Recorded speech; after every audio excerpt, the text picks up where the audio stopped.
The strangers, believe me when I say, loving me is loving danger. Your heart is bound to break. I walk alone in the night, beneath the pale moon. Loving's for the fools. Baby, beware of my body. I'm alone, I'm alone, I'm a lone wolf. I'm a lone wolf. I'm a lone wolf. I'm a lone wolf. I'm a lone wolf. I'm a lone wolf. I'm a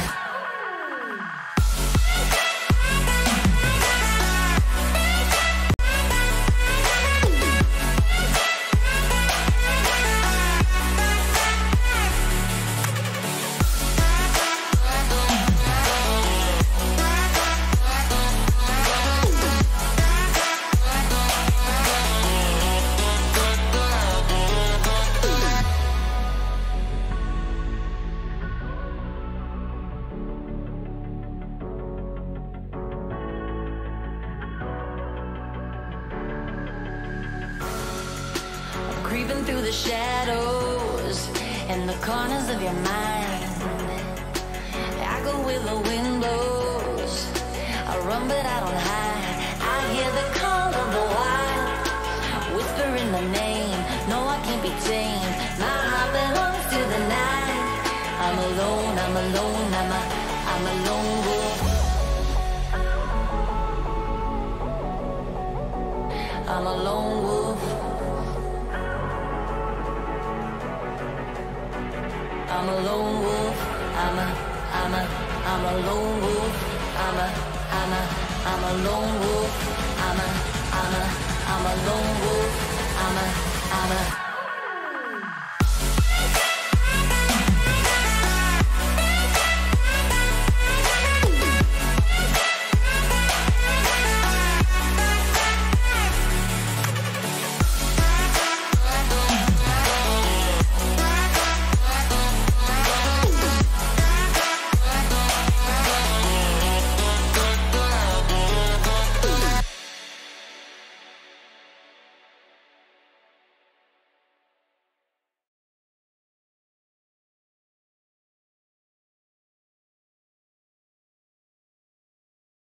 Alright guys, I'm just hoping... So we have some pretty big news regarding Pewdiepie, and I sort of want to talk to Satellite when he comes on, if he comes on about it. So let's just say things aren't as what they seem, and we'll leave it at that for now. So we might do another story or two before, just to see if for example, if Satellite will turn up. He might have just slept in. So yeah. Alright, but yes, we will be talking about PewDiePie's Dlive announcement. We will be talking about exactly what it actually means. Yeah, we'll get to that. Look, I want it to be really good. What about the Senate meeting on white nationalism in the US? Have not heard about that, Trip. If you've got a link, man, post it in the chat or on Discord, and we'll talk about it. Because I haven't heard anything about that at all. So, yeah, let me know.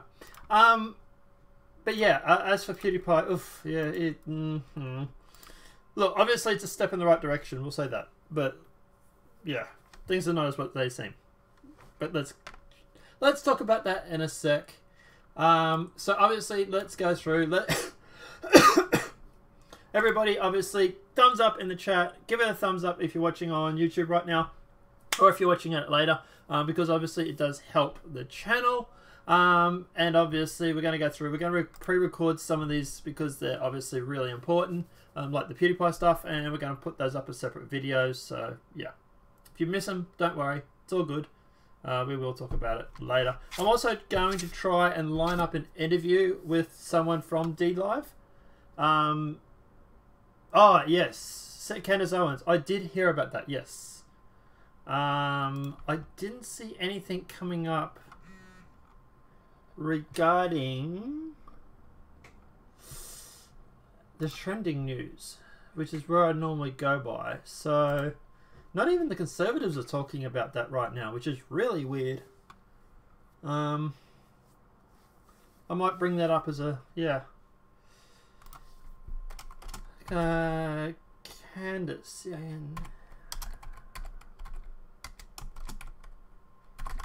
So apparently she's got herself into a bit of trouble too. There's a bit of news about that too. People are complaining that, you know, she's claiming Hitler did nothing wrong, sort of thing. I find it weird that even the Conservatives aren't talking about her. So, okay.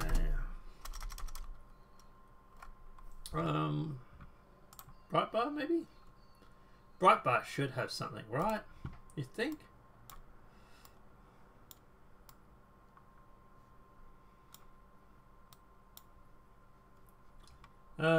Candace Owens.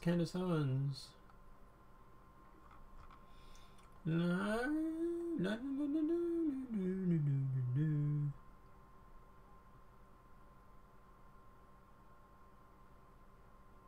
So never at the hearing of the rise of white nationalism. So that's related.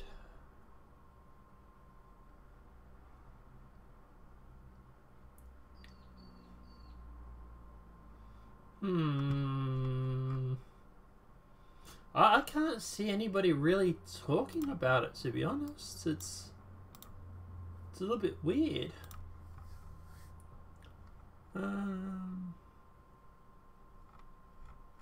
So yeah, if you have a link to it, guys, post it in the chat, and I'll go through and I'll bring it up and we'll talk about it. Yes, Candace Owens rocked the Senate today. Red Ice got their chat shut down while streaming the Senate meeting. Was that because it was just like anti-Semitic, or why? Check C-SPAN. Okay. Was it just because of like anti-Semitic comments or whatever it may be, or why'd they shut down the channel? Or the chat, mainly. Yeah, see, this is weird. I can't even access C-SPAN right now. It's claiming no internet.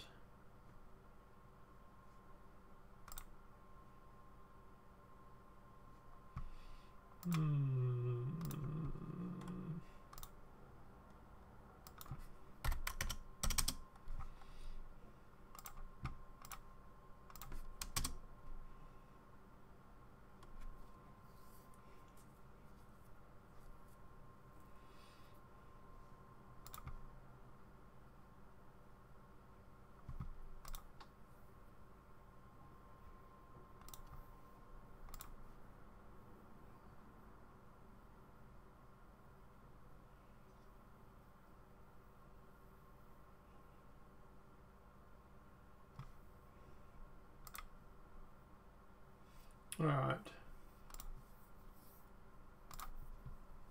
Internet seems to be playing up more than ever, which is exactly what we like to hear.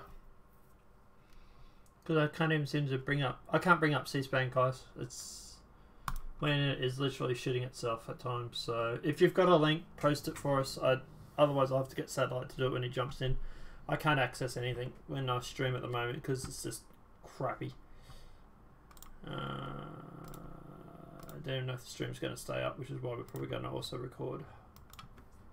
Let me drop it down to 200, so quality's going to get really shitty in a minute.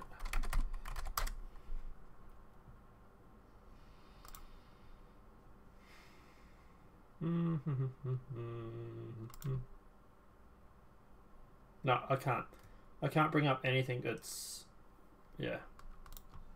If you've got a link, guys, post it. Otherwise, I'll get Satellite to do it if he jumps on. Otherwise, we'll talk about it tomorrow. Alright, so talking about the head... well, we might actually post that later. Let's worry about that later. See if Satellite does anything. Alright, Noel Celsius prove man-made global warming is a hoax. Let me try C-SPAN again.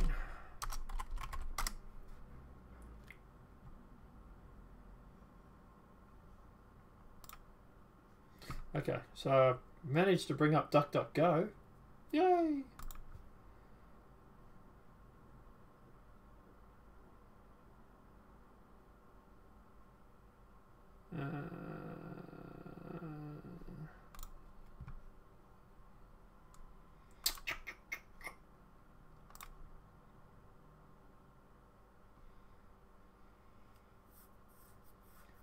Okay, maybe I can bring up C-SPAN?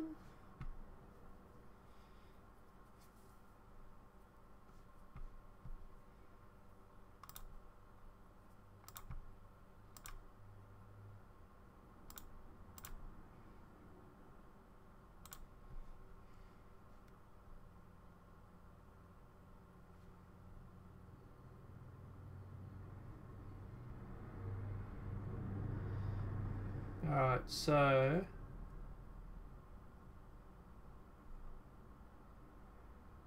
I can't find anything here about it.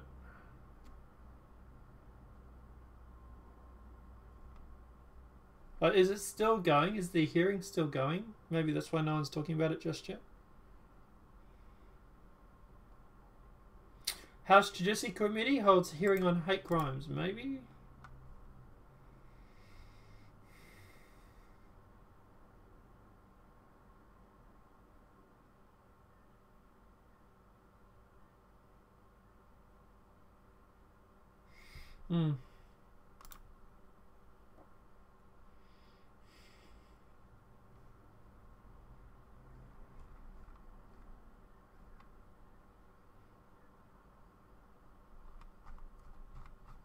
Yeah, no one's really talking about it at the moment, man, to be honest.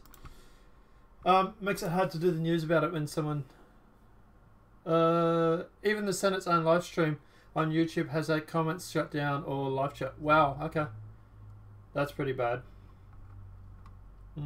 Alright, let's go through. Let's talk about the rest of the news. Look, worst case scenario, I might do a video later today about it as a separate video. It looks like it's still pretty much an ongoing thing.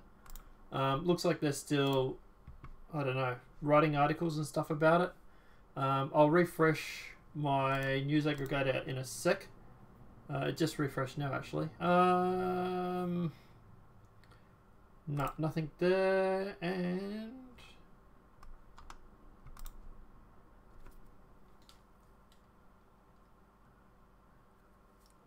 nothing there. So there's nothing on the news aggregators yet about it. So yeah, we'll get to that. We'll check towards the end of the show, see if anything's come up. Alright, scientists prove man-made global warming is a hoax. So let's start the news on that. And yeah, let's get into the show. Alright, so start again. No, scientists prove man-made global warming is a hoax. So the far left-thinking progressives report that scientists have finally proven the theory of man-made global warming is totally a hoax. Of course, no one will admit it, but that's exactly what has happened. New scientific studies have revealed the following.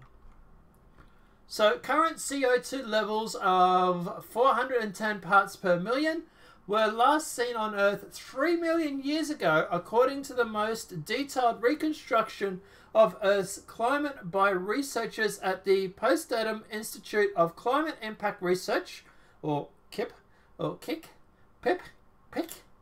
and published in Scientist Advances. Yes, you read that correctly. 3 million years ago, CO2 levels on Earth were the same as they were today, but there's only one major difference between 3 million years ago and today. 3 million years ago, humans were not driving cars or eating the meat that requires cars' farts. They weren't barbecuing or refusing to recycle or building factories that was no industrial age, no plastic, no air conditioning, no electricity, no lumber mills, no consumerism, no aerosols. In fact, 3 million years ago, there were probably no human beings on Earth, at least no human in the way that we use the term today. And yet, CO2 levels were the same as they are now. Oh, thank you very much. Is that an article about... Is that an article about the C-SPAN thing? We'll keep going for this for now and we'll have a look at that. Okay. So, but I thought humans wanted to warm the planet.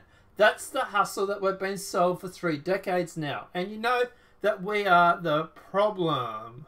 We also been told that the problem is definitely not a billion-years-old planet running through cycles where temperatures might fluctuate a bit. Oh no, that could never be it. Stop saying that could be your denier. Well, it was about the Ice Age that occurred thousands and thousands of years before the Industrial Age. Shut up, denier. And yet, according to this study, scientists have also discovered that during this period of global warming, there was no ice sheets covering either Greenland or West Antarctica, and much of the East Antarctica ice sheets was gone. How is this possible? 2,999,971 years before Arnold Schwarzenegger bought his Hummer, it gets worse. Temperatures were up 7 degrees Fahrenheit warmer globally, and at least doubled at the poles, and sea levels were some 20 meters or 65 feet higher. How is that possible? 2,999,945 years before Americans moved to the suburbs and lit up the charcoal grills. Naturally, even in the face of the study that total debunks the whole concept of man-made global warming, Think Progressive is sticking with the hoax, but is also forced to conclude the following.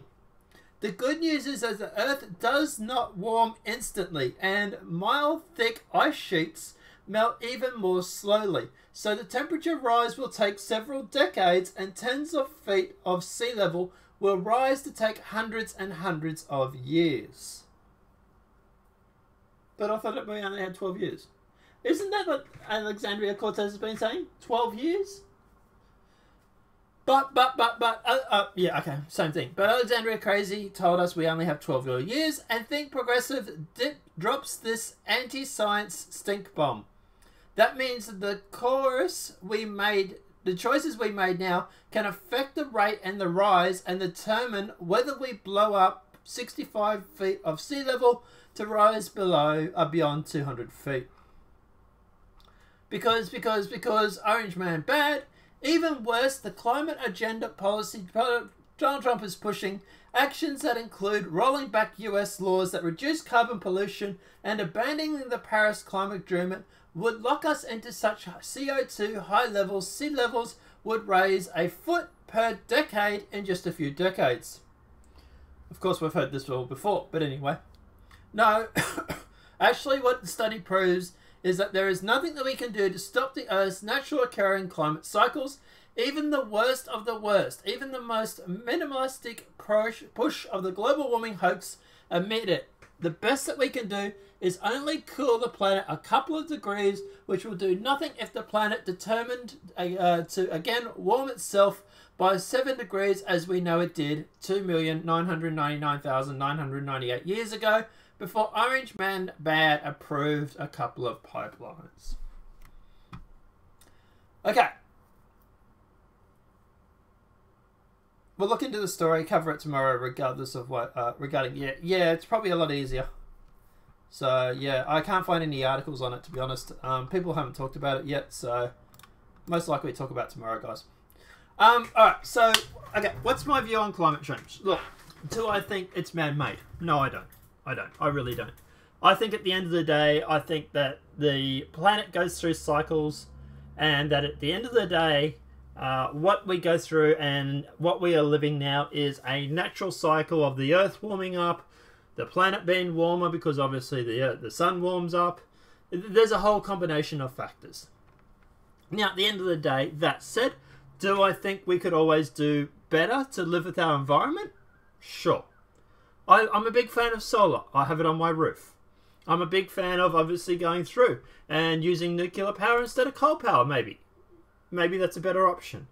But at the end of the day, do I think that we should go through and charge everyday people obscene amounts of money just so that they can go through and they can actually go through and save the environment? No, I think that's a complete load of crap. I really, really do. So at the end of the day, my answer to this would be, look, no, I don't think it's man-made. Yes, I do think we obviously should go through and obviously save the environment if we can. If we can do a little bit, like put solar on our roofs and stuff like that, then sure, let's do that by all means. But at the end of the day, I don't believe this climate change is going to kill us all in 12 years. I believe that shit when Al Gore tried to decide to sell it, and obviously I was a little bit less informed then. I believed it then. I don't believe it now. Fool me once, fine. Fool me twice, no. No, I don't believe it. And I don't think AOC is pushing anything that's new. This whole 12 years until we get wiped out shit, it's the same crap that we tried to sell back when Al Gore was running. He tried to claim the exact same shit back then. And my parents live on the water. And at the end of the day, they have not seen a major increase in the water levels, except for when we get king tides and stuff like that. Which, by the way, has to do with the Earth's orbit, you know, the moon, stuff like that. got nothing to do with climate change. So at the end of the day, yeah, I would say that at the end of the day, as for the climate change, look, like I said, should we go through? Should we do something to obviously improve our relationship with the Earth? Sure. You know, let's not knock down every single tree. Let's not go down and let's not pollute the environment and turn the waters toxic so that we can't swim in them. Stuff like that. Sure. But at the end of the day, let's not go buying this fear campaign that we're all going to die, because at the end of the day, it's all going to be flooded. And this scientific study tends to debunk that. So no, I don't think it's man-made. I do think it's a natural cycle of the Earth and the sun and global warming and stuff like that. But at the end of the day, obviously, that said, I'm all for obviously going through and having a symbiotic relationship with the environment to a certain point. So that would be my answer on this. I don't know. Let me know what you guys think in the comment section below. What are your thoughts on global warming? Do you think it's man-made? Do you think at the end of the day that it's something that the natural Earth cycle goes through? Yeah, like someone says in chat, AOC's, Trip says in chat, AOC's not going to like this global warming news. No, she probably won't. Because it goes against their agenda. And that's the thing, right? These guys that are pushing this agenda are the same ones that backed the agenda when Al Gore tried to push it. It's the same financial funding group. And at the end of the day, there are people that make money off this agenda. There are people that make money off government subsidies and tax cuts and, you know, and all this sort of stuff. Fear-mongering. Yeah, it's a very profitable situation. And at the end of the day, to me, that's what it's all about. It's all about making money. Yeah, I think it's about that, to be honest, more than anything. And that would be what my thoughts are. But, you know, let me know what your thoughts are in the comment section below. What are your thoughts on it? And let us know, and we'll obviously have a discussion about it. Alright, apart from that, let's jump into the next lot of news. So, alright, let's talk about...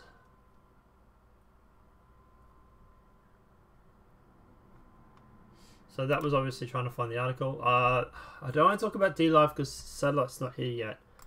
Although I don't know if he's going to turn up or not. He's not online at the moment. Well, not his phone account anyway. So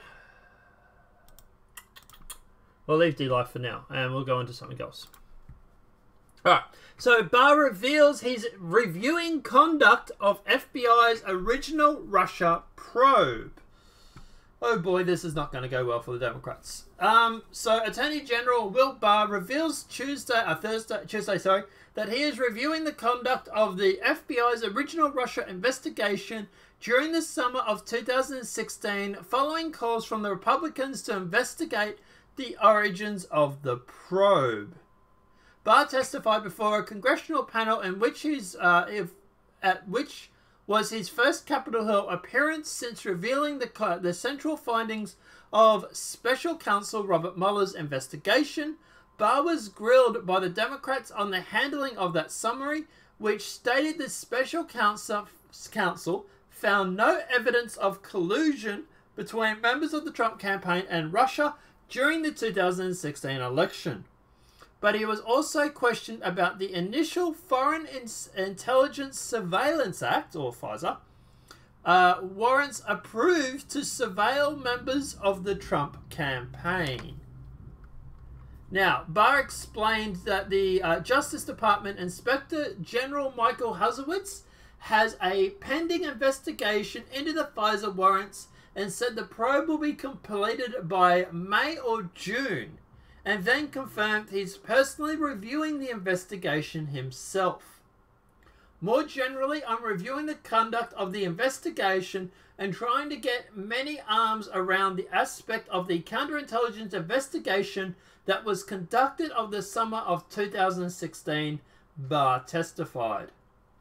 Comments made after the House Intelligence Committee ranking member David Nunes, who's a Republican for... I thought he was... Isn't David Nunes Democrat or is he Republican? I can't remember now. Said over the weekend he was preparing to send 8 criminal referrals to the Justice Department this week regarding allegedly misconduct by DOJ, must be Republican, and FBI officials during the Trump-Russia investigation. It was unclear who Nunes is referring for investigation and what the process of the department might be. When asked Tuesday about Nunes' referral, Barr said he hasn't seen them yet, but obviously there was a predicate for investigation. It will be conducted. Barr reviewed he could dovetail with the work Barr's review could dovetail with the work the U.S. Attorney John Hub has been doing. In 2017, former Attorney General Jeff Sessions pointed Hub to review not only allegations surveillance abuses by the Justice Department and the FBI, but also the handling of the probe into the Clinton Foundation and other matters. But the Republicans have expressed concern about Hub's investigation, saying he's made little progress and is not interviewed individuals they believe he should. Republicans include President Trump have only stepped up calls to investigate the origins of the Russia investigation with the completion of the Mueller investigation. The day following Barr's release of his summary of the Mueller report, Senate Judiciary Committee Chairman Lindsey Graham, who's Republican, said that his panel would investigate alleged Pfizer abuses at the start of the Russia investigation and called on Barr to appoint a new special counsel to investigate the other side of the story. Graham has been calling for a second special counsel since 2017 to investigate whether or not counterintelligence investigation was opened as a backdoor to spy on the Trump campaign. So, we'll keep going for a little bit more. Days later, because there's not much left, Fox News learned that the president was enthusiastic about the idea of appointing a second special counsel. The president has repeatedly tweeted support for a review of some kind. The investigation was formally opened by Peter Strzok, a former senior counterintelligence agent during the summer of 2016, former FBI counsel Lisa Page, with whom Strzok was remotely involved, revealed during a closed-door congressional interview that the FBI knew so little about whether allegations against Trump were true or not that by the time they opened the probe, nothing they had just a plausible of evidence because they were just starting down the path of venting the allegations. Page later said that it was entirely common the FBI would begin a counterintelligence investigation with a small amount of evidence. The FBI at the time was led by former director James Comey and former director Andrew McCabe, both fired by the Trump administration. Meanwhile, Barr vowed Tuesday to release the Mueller report to the public within a week. So we are getting the full report. Well, the redacted version anyway. Right now, the special counsel is working with us. The process is going very well, and my original timetable of being able to release this by mid-April stands, Barr testified. From a standpoint, within a week, I will be in a position to release the report to the public, and then I will engage with both chairman of Judiciary Committee on any requests they have.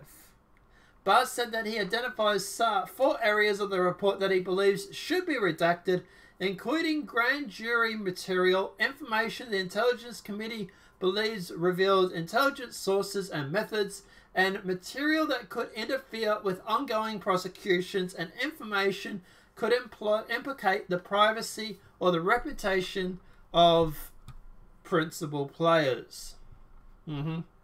Barr said the Judiciary Committee, with the help of the Special Counsel's Office, plans to color code the decisions from the report and provide explanation notes described to the basis of each redaction. Barr maintained that he is working diligently to make the information as possible to Congress. So that is obviously interesting. So look, at the end of the day, what's my view? What's my takeaway on all this? I support the second investigation. I think it's going to be very worthwhile. And I think at the end of the day, it's needed to be done.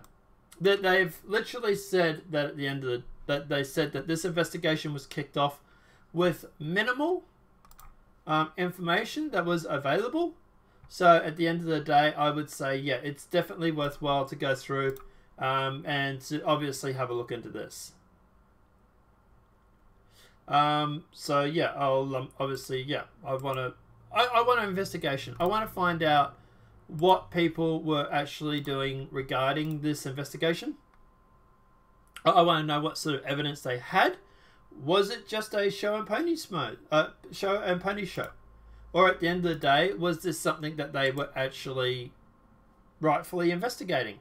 You know, was it used as a way to go through and to actually look into the Trump campaign? So at the end of the day, yeah, I want to know all that sort of stuff. And I think that the American people have a right to know as well. So, yeah. Obviously, also, by the way, just as a side note, guys, thanks to the guy who posted the link. Fit Angel, thank you for posting the link, man. I'll have a look at those video resources after I finish the show today. But yeah, but obviously at the end of the day, I want to know exactly about this. I want to know exactly why they started this investigation into Trump. And I want to know what their deal is. And I think the American people have a right to know. Now, Attorney General William Barr, I'm reviewing the conduct of the FBI investigation into Trump. So, William Barr announced Tuesday that he's reviewing the conduct of the Federal Bureau of Investigation, or FBI's counterintelligence into the Trump campaign under the Obama administration. And like I say, I fully support this. I like the fact that he's doing it. And I think it's something that is absolutely needed. So, yeah, full credit to him for doing that. Alright, but yeah, at the end of the day, guys, I don't know. Let me know what your thoughts are in the comment section below. What are your thoughts on him going through and investigating this? Do you think it's something that needs to be done? Do you think it's something that they should have done? Or do you think that the Democrats are going to seize on this and think, well, you know, hey, at the end of the day, yeah, I don't know. Do you think it's just going to be sort of the Democrats are claiming it's just smoke and mirrors or something? I don't know. Let me know what your thoughts are in the comment section below. Alright, so while we're talking about investigations and whatnot,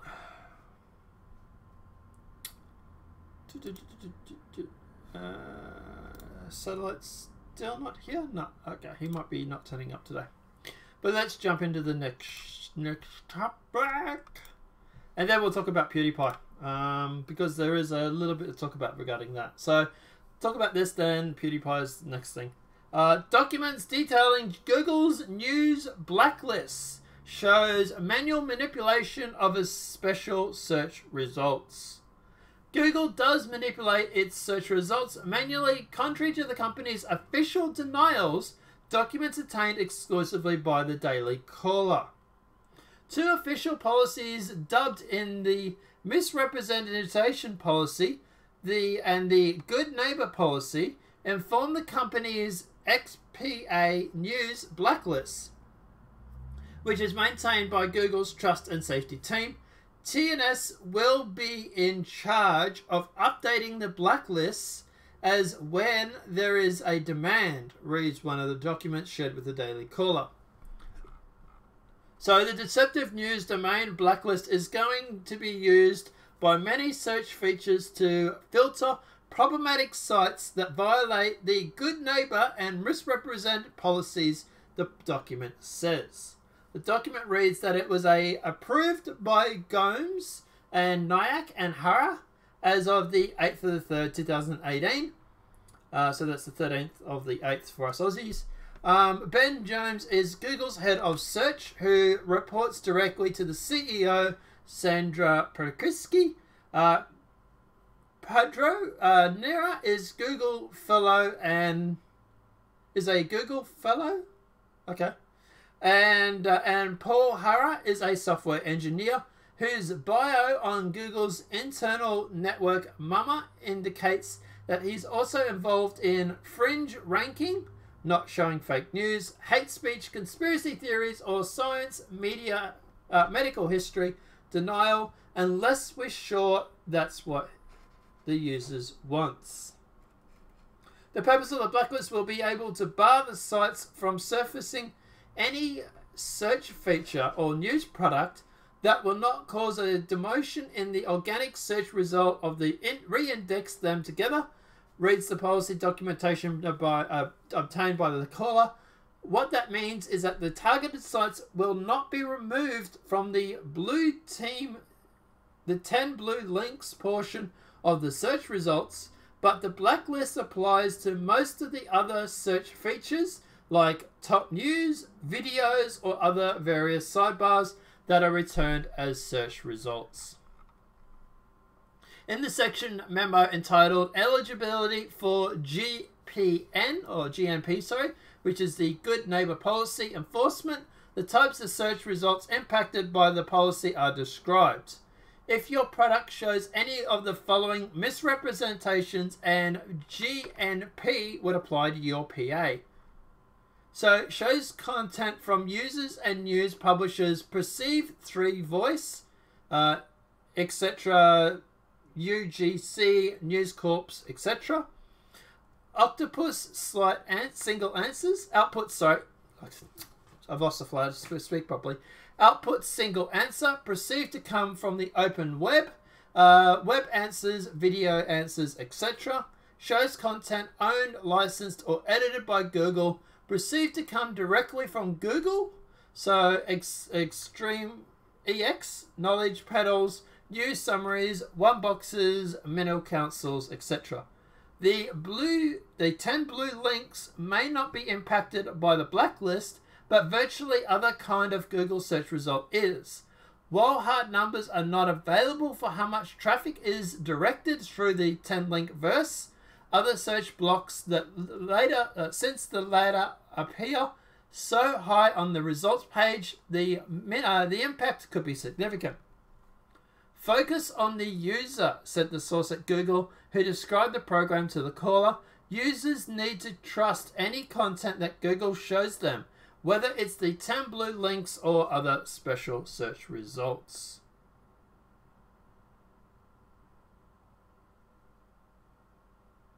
Ah, thanks, Tio. Thanks, buddy.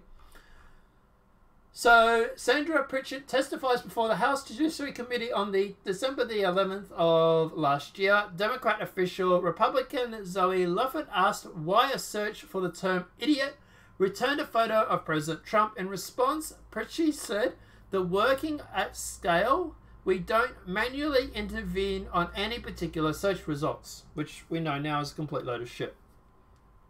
A memo about the deceptive news blacklist was also obtained by the caller, showing the last edit as December 3rd, 2018, a week before Pritchett's congressional testimony. This document, which describes the process of which can be blacklisted for perceived news, deceptive news, clearly shows that there is a manual component. So in the beginning of the workflow starts when a website is placed on a watch list, which is used for monitoring a site to determine if they violate good news or good neighbor policy.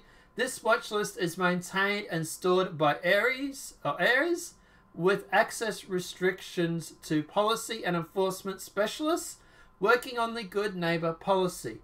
Access to the list can also be shared at the discretion of the P Council and the legal investigation that need to know basis to enforce and enrich the policy violations. The investigation of watch list is done at the Tooth Annealer and the Aries manual review tool, and intakes signals from Search, Widespan, and Aries in order to complete reviews. Once a domain is determined to be violating the misrepresentation policy of the Good News Neighbor policy, such as patterns are then added to deceptive news blacklist domains.txt, the trust and safety team. So the document indicates that there is, among other things, a manual review tool involved in maintaining the blacklist. On the blacklist, there are a number of conservative sites, including Gateway Pundit, Mark Walsh's blog, Gary Northman's blog, Tea Party Economist.com, Caroline Glick's website, Conservative Tribunal, and the property of the Western Journal and the website of the American Spectator. Sorry. You can trust the human judgment of Google's trust and safety team, said the source at Google with the knowledge of their practices. Requirements for the comment from Google's press team have gone unreturned as a publication at this time. There is an update though. A Google spokesperson provided the following statement to the Daily Caller after the story was published. We do not manually determine the order of any search results, nor do the algorithms or policies attempt to make any judgment on the political leanings of a website. Our good news inclusion policies are public available online. They provide guidelines on content and behaviors for matters like sponsored content, deceptive practices, and more. Sites that do not adhere to these policies are not eligible to appear on news surfaces or in information boxes in search. These policies do not impact the way that the sites appear in an organic blue link Google search result. To me, it sounds like a complete load of crap. Look, at the end of the day, do I think that Google goes through, in my personal opinion, and de-ranks what people see? Yeah, I do. If you go through, for example, and bring up a Google search, and actually, I can actually do it for you live. Let's bring up a Google search, right? Here's Google, here's YouTube, right? I'm presuming they're talking about YouTube. So, a major event that's just recently happened. What's a major event you guys want me to look up? Any major event.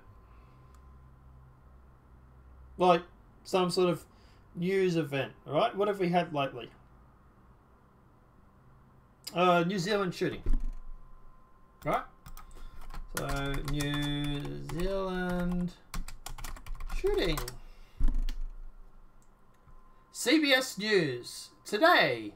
NBC News. CNN. CBC News. Yeah, New Zealand got it. D-Wire News. Global News. Washington Post. Global News. PBS NewsHour. USA Today. CBS News. Right, like major news organizations, right? 3.9 million views, 1.1 million views, 792,000 views.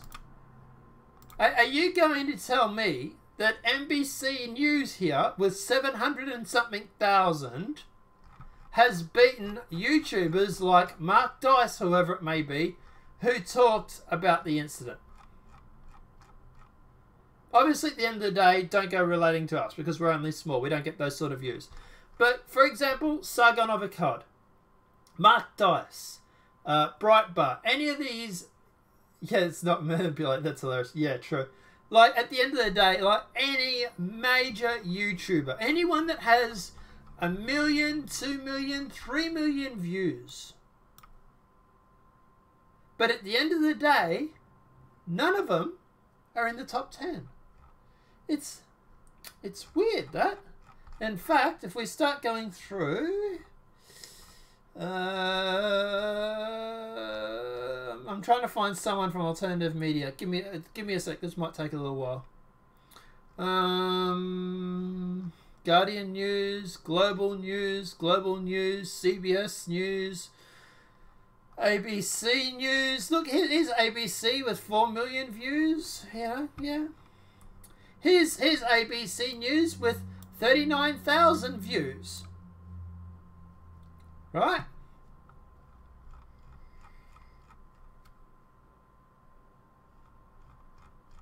I haven't seen anybody from alternative media yet.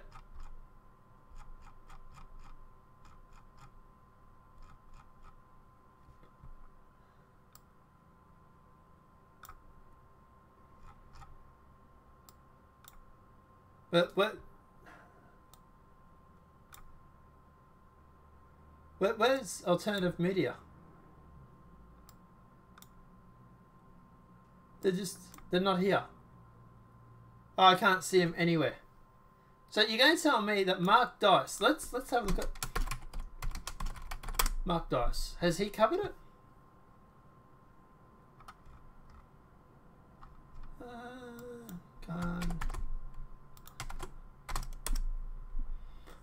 Mark Dice.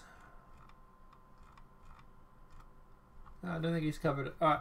What about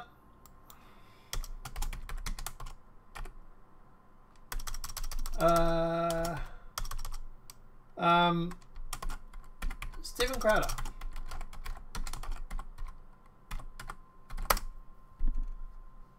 New Zealand shooting. Here we go.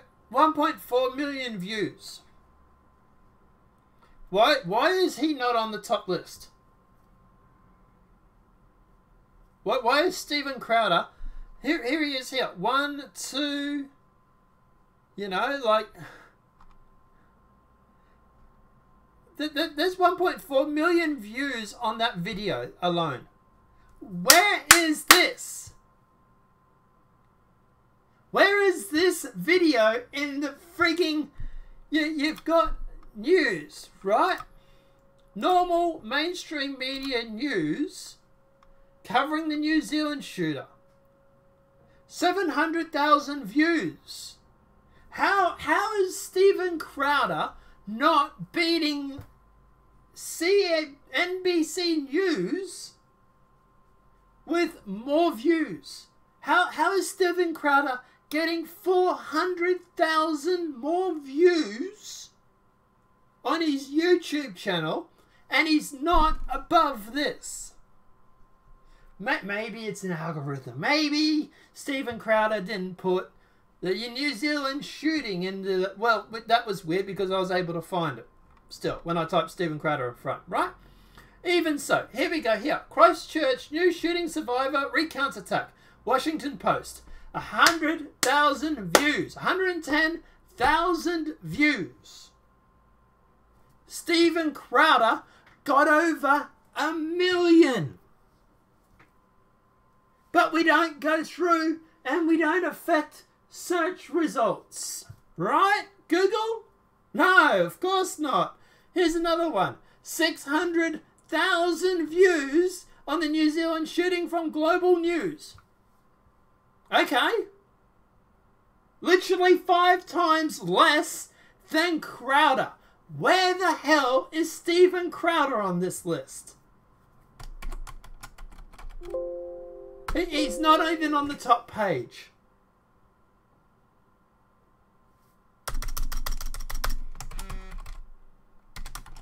Mark Dice, not on the top page. Joe Rogan, not on the top page. Let's go Phil DeFranco because, you know, like...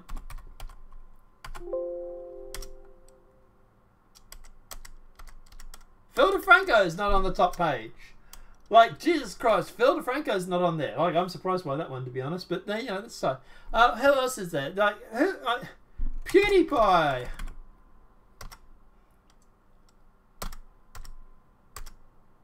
Not on... None of PewDiePie's videos are up there.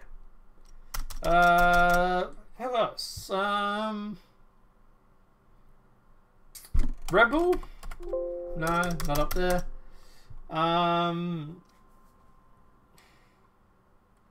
Ben Shapiro? Nah, not up there. Like, it's literally just the computer saying no. Sticks, X, and Bat. Let's do Sticks. No. Sticks. No, no. Hang on, I might have mispronounced that. So STY X. No. Stick. No. Computer says no. Red Elephant. No. Computer says no. Like, we don't filter search results. Okay? Really? You're expecting us to believe this when every people I've searched for a month... Sargon. Oh, sorry. Here, let's have a look at Sargon. No, computer says no. Computer says no. And I might have spelled it. No. We can't have Sargon on the main page either. Like, let's not do Sargon. Like, you know, he's a lefty, but you know, like if I can do channel 7. Nah, is channel 7 under one word? Channel 7's not on there. Well, I'm not surprised, it's Australian. Let's ABC News. ABC News is there. Oh, look at that. ABC, yeah! The Young Turks. I found one match, but I can't see where it's highlighting. So, probably going to be a no on that one. The Young Turks. Let's try actually typing it in. Young Turks is not. Subhumans get lower rankings on YouTube. Yeah, pretty much. And I'm not surprised the Young Turks isn't on there, to be honest. Because at the end of the day, look, this is not, and this is the thing, right? This is not a left versus right thing. At the end of the day, this is like Al Jazeera's on there, don't worry. This is not a left versus right thing. This is there's Steven Crowder. Here he is right here. There's Steven Crowder, right? To get to Steven Crowder's video with 1.4 million views, I'm going to scroll up. I'm going to show you. Oh, there's Young Turks above Steven Crowder with, by the way, 100,000 views instead of 1 million. But regardless, right? We keep going. More Young Turks here, right? This is how far down you have to scroll to find Steven Crowder's video on it. Hang on, we're still... Hang on. We'll get there soon, don't worry guys. Of course Vox is there, by the way. ABC's there now. Channel 9 was there. Has anybody got a drink? Hang on, don't worry. We're still going. We're still going to get to the top to show you how far down Steven Crowder is with his 1 million views, by the way.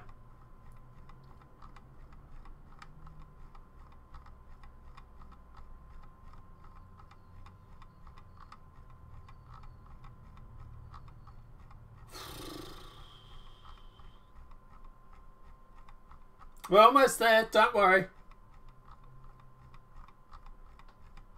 There we go. There we go. We're there.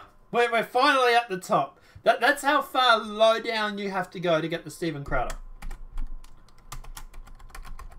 There he is, all the way down here towards the bottom. Right? Mind you, below, India TV with 100,000 views. He's below the Young Turks with 156,000 views. He's below New Zealand mass shooting on one, I don't know who that is, 18,000 views. Another Young Turks video with 88,000 views. The Inquirer, Hollywood Life. Excuse me. The Young Turks, 100,000 views. The Young Turks with more views. Like, yeah, the Young Turks still exist, unfortunately. Like, that's how far down you have to go to just to see a Steven Crowder video come up in your search results. But, yeah. Isaac Butterfield has come up. He's below Steven Crowder with 280,000 views, mind you. So how is Isaac Butterfield lower than the Young Turks with half the amount of views, with double the amount of views? But bro, Young Turks is on Roku now, unfortunately. What's RKU? I don't know what that is. So, but yeah, but don't worry. Google, YouTube, they don't change search results. Okay, they're not manually filtered. They're not manually changed. All right. If you think that, you're a conspiracy theorist. Okay, we don't affect the results. For some reason, alternative media just seems to be below mainstream media when they've got more views. And not only that, but then you get Steven Crowder with 10 times the amount of views as the Young Turks below them for some reason. There's definitely a hierarchy structure, but they don't affect the results, okay? I see that Trump derangement syndrome is contagious, that the Young Turks is a carrier. They have a Raku in a drawer. What's Raku, man? I have no idea what Raku is. You gotta make me look that word up, aren't you? Oh, it's a streaming player. Okay. Streaming of simple players manufactured by Raku. Okay, cool. Alright. But yeah, at the end of the day, look, obviously we all know this is a lot of crap. That YouTube, at the end of the day, they do change search results, okay? This whole load of crap that they don't do it. Yeah, okay, sure. Sure, YouTube. Pull me along a little bit more. You just yank me along a little bit more, okay? Because I've got a better chance of believing that pigs will fly, or that AOC is credible than you guys are when it comes to saying that you don't manipulate search results, okay? I would much rather believe the Green Deal over Google saying they don't change search results. But I don't know. Guys, let me know what your thoughts are in that comment section below. Personally, I think it's a lot of crap, but we'll see. Alright, so let's cover the PewDiePie thing. I was kind of hoping Satellite was going to be here because this is something that he would be very, very interested in. Alright, but he's not, so let's just jump into it. And I'm going to go to solo mode because he doesn't get his little badge because he's not here. But yeah, PewDiePie picks Dlive as an exclusive live streaming platform. Will donate up to $50,000 to other creators exclusively. So, at the end of the day, what does this mean? So, PewDiePie, YouTuber's most popular individual creator, is throwing his weight behind Dlive, a live streaming service that promises far better economic returns to creator than other major platforms. The vlogger game comedian, whose name is Felix, whatever, don't need to know that, says he will use Dlive exclusively for the next several months anyway to present weekly live streams. Now, PewDiePie is slated to kick off his first Dlive stream Sunday, the 14th of April at 10 AM Pacific Time, 1 PM Eastern Time at Dlive/PewDiePie. Go check him out, click follow. And the Dlive app. Now, Dlive is built on the top of the Lino network blockchain-based currency system. The Dlive services don't take the cut of the revenue generated by live streaming creators through subscriptions of digital gifts, and it pledges that it never will. It's compared with other providers, including Amazon Twitch, which keeps 50% of the channel's subscription revenue. In addition, Dlive generates credits to reward other participants live streaming based on consumption of their content. So I'm excited to start streaming regularly, Felix says in a statement. Dlive is great for me because I'm treated like a partner, just like the other streamers on their unique platform.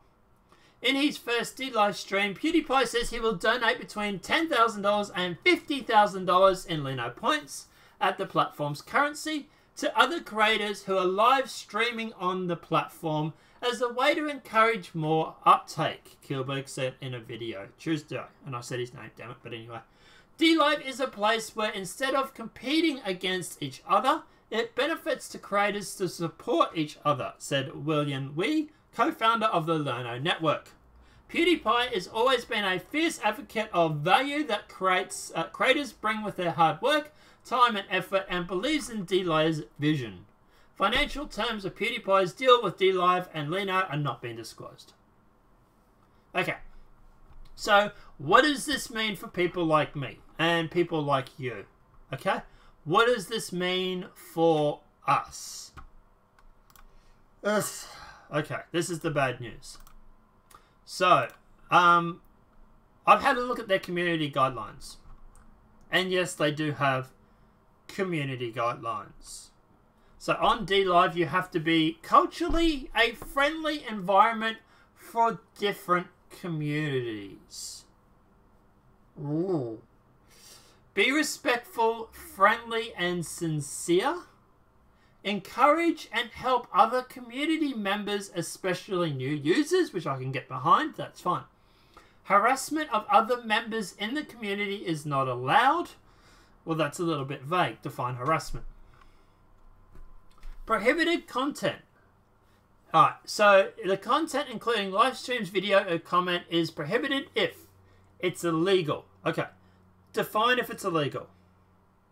Because at the end of the day, is it if it's illegal in the US or if it's illegal in, for example, over in the UK or in China, for example.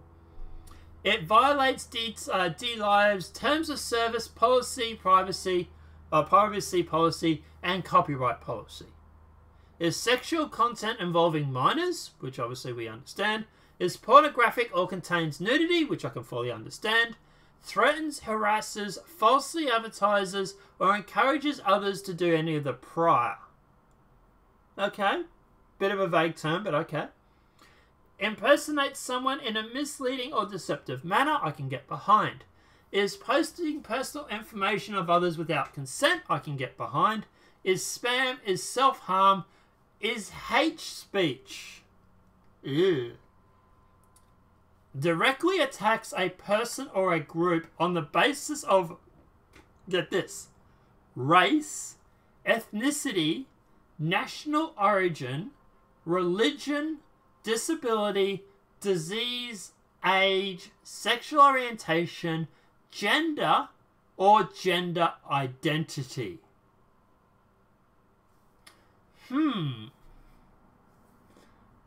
Sounds a little familiar. Wouldn't you think?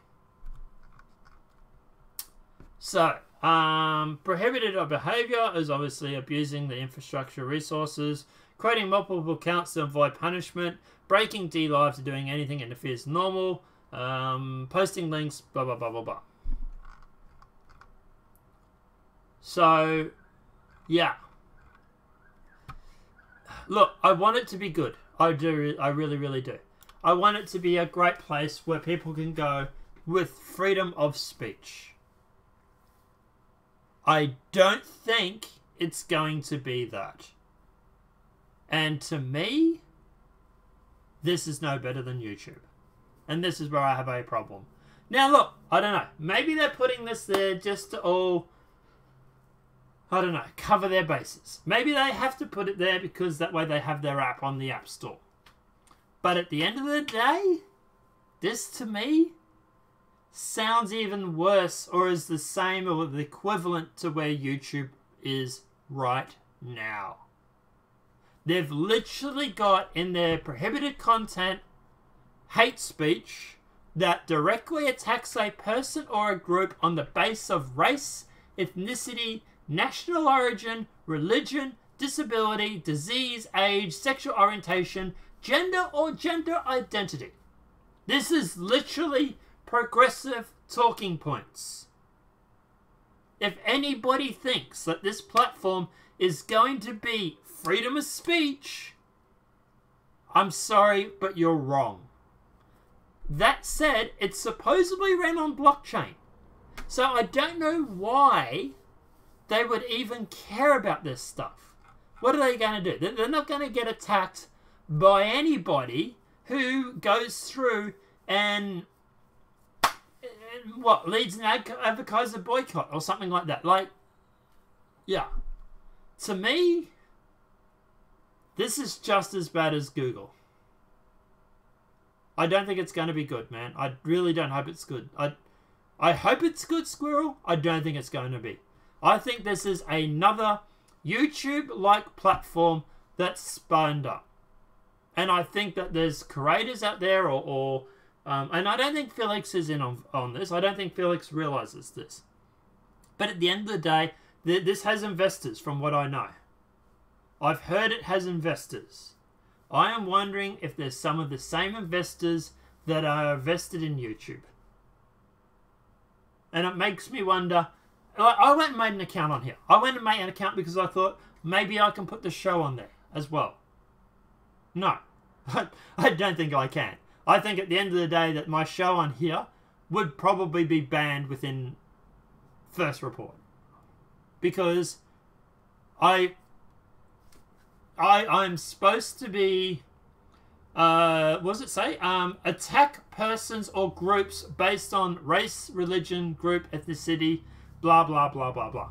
So if I go through and call through a Muslim extremist, is that me attacking a group based on their religion? Yeah, probably. But, you know, hey, the hit pieces would be fun, I suppose. Good luck trying to figure out who I am. But at the end of the day, like I say, yeah, look, at the end of the day, to me, this is just as bad as YouTube, if not worse. The only difference is that YouTube is, well, it's not trying to bullshit their way through it.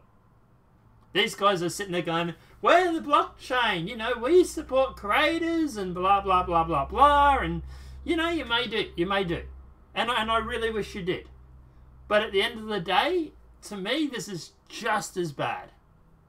And I don't think it's going to be the savior. Look, I want to be wrong. I really do. I hope that I'm wrong. But at the end of the day, to me, this is sounding some serious alarm bells. But, I don't know. Guys, let me know what your thoughts are in the comment section below. What are your thoughts on this? Do you think at the end of the day that this is going to be the savior of the streaming service? Or do you think at the end of the day that this is just as bad as YouTube already is when it comes to freedom of speech? Now look, obviously at the end of the day, I want a freedom of speech platform. I want somewhere where we can go and we can criticize someone's race, religion, whatever it may be, and have an open dialogue. To me, there is no difference in this platform than Twitch or YouTube. They're the exact same thing. But I don't know, guys. Let me know what your thoughts are in the comment section below. Alright, guys. So, yeah, I don't want to be the bearer of bad news, but anyway.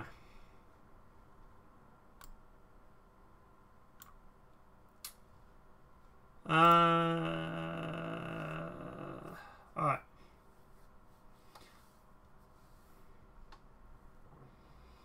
So let's keep going. Yeah, I don't know. Look, just the policy itself is scary to me. It really is. It sounds like it's a progressive point of view. So am I. I love Pewdiepie. I love what he does. I love his red pills. But I don't think this is going to be the savior that people are starting to think it is. And I think it's going to be just as bad as YouTube. Which is where I have a problem. Look, I want it to be right. I want it to be successful. But, yeah, I don't think it's going to be. Guys, give me 5 minutes. I need to go to the toilet. I've been busting in the go for a while now. So give me 5 minutes and then we'll come back and we'll continue the rest of the show. So just give me 5 seconds.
Alright. Sorry about that, guys. I went to drink and take a pee and God knows what.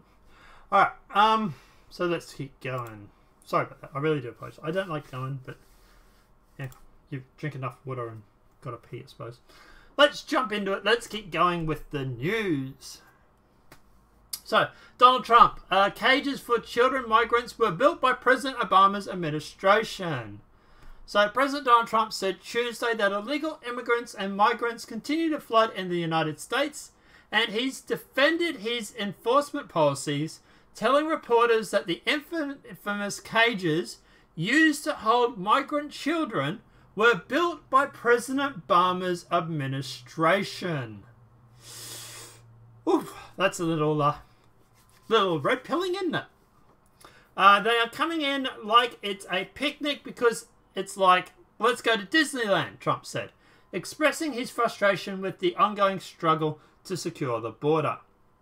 Trump told reporters he was not looking to reinstate the child separation policy, despite reports from the White House suggesting that he would do so, although he admitted that it was effective. So we're a little bit of fake news from last night because they claimed that he was. But yeah. So I apologise for that, guys. When you don't do it, it brings a lot more people to the border. We're not looking at doing it, he said. The president commented on the news during the White House visit with the Egyptian President Abdel Fattah el-Sisi. I'm getting that name wrong. Trump claimed that President Barack Obama also separated children at the border and put them in cages, which he did. Take a look. The press knows it. You know it. We all know it, Trump said, referring to the pictures in the media. Those cages that were shown, I think they were very inappropriate, but they were built by President Barack Obama's administration, not by Trump. I'm the one that stopped it. Barack Obama had child separation, which is right. He is. Trump said there was Trump said he was not pleased by the judicial obstruction of his agenda, trying to stop the flood of illegal immigrants. So yeah, but yeah, at the end of the day, he's right. Those cages were built by Barack Obama. We've known that all along. But anyway, let's keep going. So, Trump's approval ratings jumped to 53%. 53%, 7 points higher than Barack Obama. President Trump's approval ratings currently sits at a robust 53%, a full 7 points higher than Barack Obama at the same point in his presidency. Mind you, also, Trump has also had mainstream media constantly attacking him time after him again. So you think it should have been a little higher. On April 9th, 2011, a little over 2 years into his first term, 46% of those polled by Ramsden approved of the job Obama was doing, compared to 53% who disapproved. That put Barry upside down by 7 points.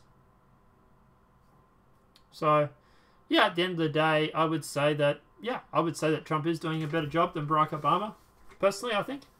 And considering he has been attacked by the media time after time, Barack Obama was attacked, yes, but not to the extent that Trump is. I would say Trump is actually doing a better job.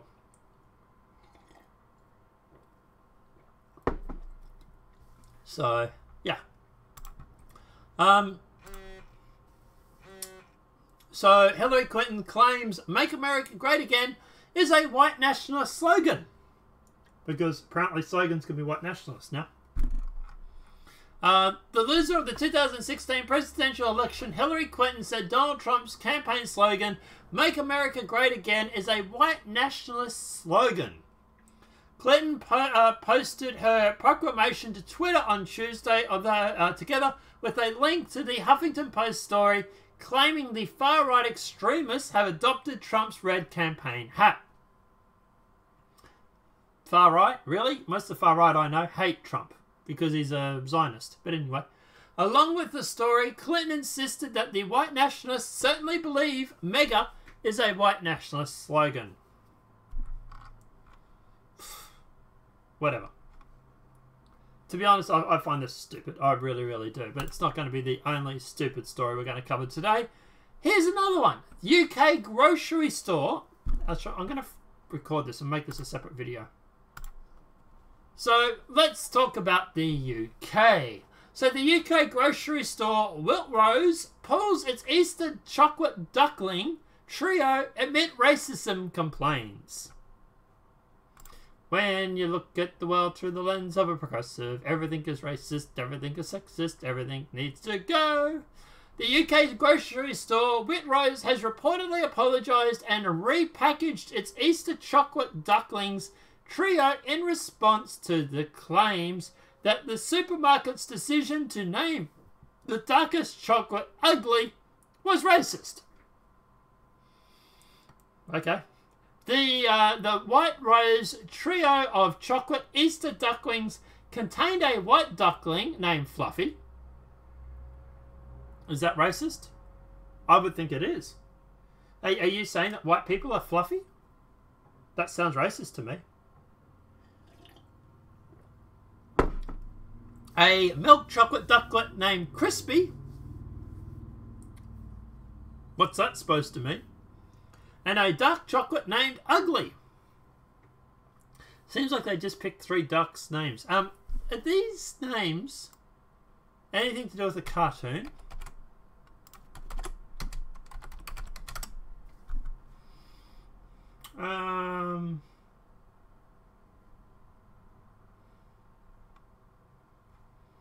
When I look up crispy duck, I'll get recipes.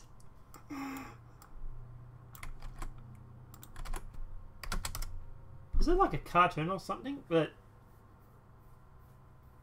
no, maybe, I don't know. I don't know where they got these names from. To me, I think this is just an oversight, to be honest. I think people are blowing it out of proportion. But anyway. The grocery store took action to remove the packaging that named each of the chocolate Easter treats after one Twitter post went viral on March 7th. Posted a picture of the trio's packing, questioning why the darkest duckling had to be named Ugly out of thousands of other options. Well, it is kind of ugly, to be honest, isn't it? It's got like red spots all over it. Looks like it's got chicken pox. I overheard women saying, "This is not right. I agree, but it doesn't look good at all," LB wrote. Waitrose said in a statement to CNN that the company removed the product from sale several weeks ago in order to redesign the packaging. The chocolate trio is back on sale, available for purchasing and packing without names for the ducks. We are very sorry for the upset caused by the name of this product. It was absolutely our intention, not our intention, to cause any offence, the statement said, and which I believe. I think this is just an oversight. I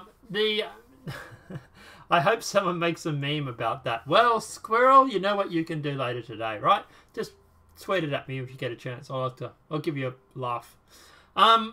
Maybe a retweet if it's not too bad. Make it too bad. See what happens. But the name of the darkest duckling was referenced to Hassan Christian Edison fairy tale, The Ugly Duckling. It's a fucking fairy tale. That's why they got the name from. I thought it was something like that. In which a bullied young duckling feels out of place before developing into a beautiful swan. Alberti returned to Twitter Tuesday to thank Waitrose for changing its outdating packaging. Thank you, Waitrose, for changing the packaging reference to the 50s tale that was tad outdated, she wrote. Thank you for those who contributed with comments. Change happens when something is brought to the open and discussed. Meanwhile, we're going to shut down everybody else's freedom of speech because we don't like what you have to say about things. Wah, wah, wah. But anyway. Look, at the end of the day, what do I think about this? I think they named it after the cartoon series. And I think they didn't really think 2 things. Because, believe it or not, people aren't racist. And people aren't going to sit there and think, okay, we're going to name this Ugly. We're going to name this one Fluffy. And we'll name this one, I don't know, Delicious. Or whatever it may be. And I don't think people sit there through the lens of a progressive while in a board meeting saying, well, is this going to offend somebody? And the fact that you actually have to bring this up, the fact that you actually have to sit there and say, okay, what does this mean when you're calling something ugly? Tends to be because you're racist yourself. That's what I would say. I would say that anybody that looked at this, saw a black chocolate duck and thought it was ugly, was generally racist themselves. To sit there and think, yeah, that's probably ugly. Oh my god, they're calling a black person ugly. Yeah, you have to look at the world through a lens of identity politics. And to be honest, I think that's what they've done. They've seen the world through the identity politics lens, and yeah, it's that. But I don't know. Let me know what your thoughts are in the comment section below.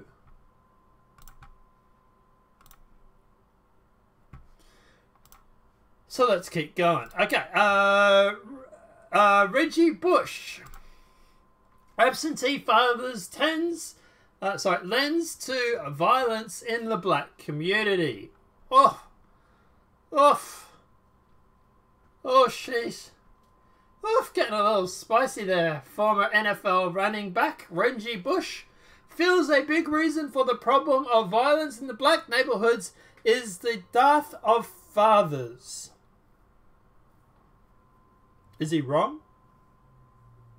Like, seriously, is anybody surprised that this is... Like, thank God he is a person of colour, because otherwise no one else would be able to bring this up without being considered racist. But yeah, is he wrong? Is there a lack of black fathers in the black community which is causing young people to grow up and to cause problems in the community as being violent? Are people growing up not having a father, not having a father figure in their life, growing up being resentful? Well, that's some of the questions that you just have to ask, I suppose, isn't it? Oof, getting a little rough there, aren't we? I don't know, guys. Let me know what your thoughts are in the comment section below.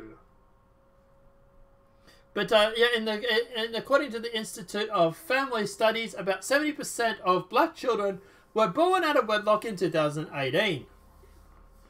Seems characteristically unhigh. The black population doesn't have a problem with violence.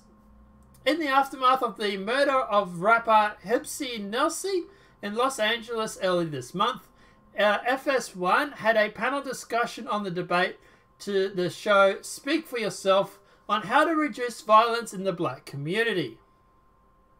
The panel consisted of Bush, former NFL receiver Greg Jennings, ex-NBA star Steven Jackson, and the host Jason Whitlick, all African-American. So to me, we've got to get back to the foundation at home with the parenting, said Bush, a former USC star.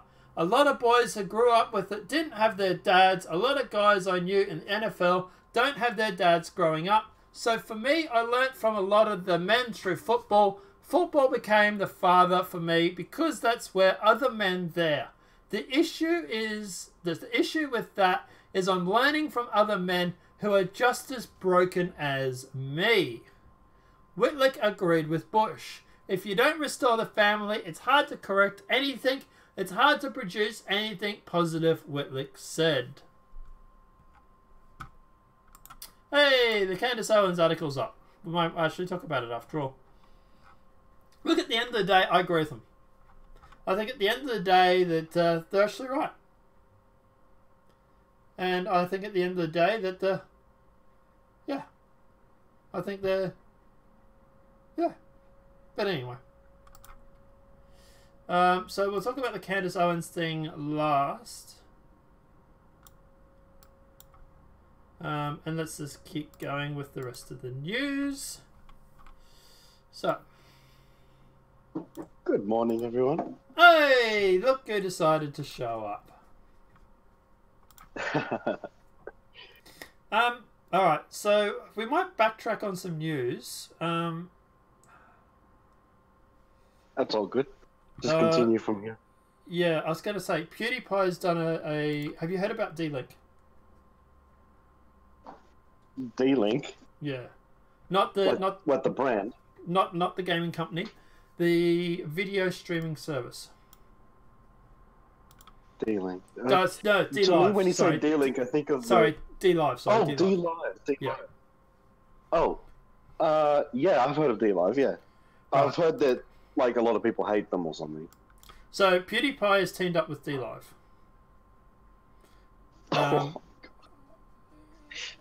Yeah.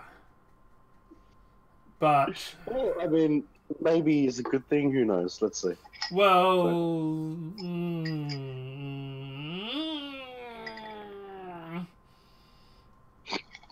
They have community guidelines. Do you want to guess at the community guidelines? Probably the typical stuff. You know.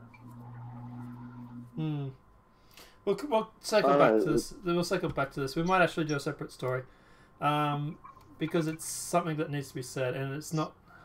Look, I want it to be the savior that everybody wants it to be, and that everybody's saying that it might be, but I have some pretty bad news about it. But anyway, Bernie Sanders, now a millionaire, pledges to release tax returns by Monday. But I thought he had already released the tax returns. Isn't that what he was saying that he had done? Didn't he say that he had already released them? Bernie Sanders, who... It's been a year. But I think you do it every year. Ah, okay. We'll find out. Senator Bernie Sanders, whose $18 million fundraising haul has socialified his status as the frontrunner for the Democratic presidential nominee, said Thursday that he would release 10 years of tax returns.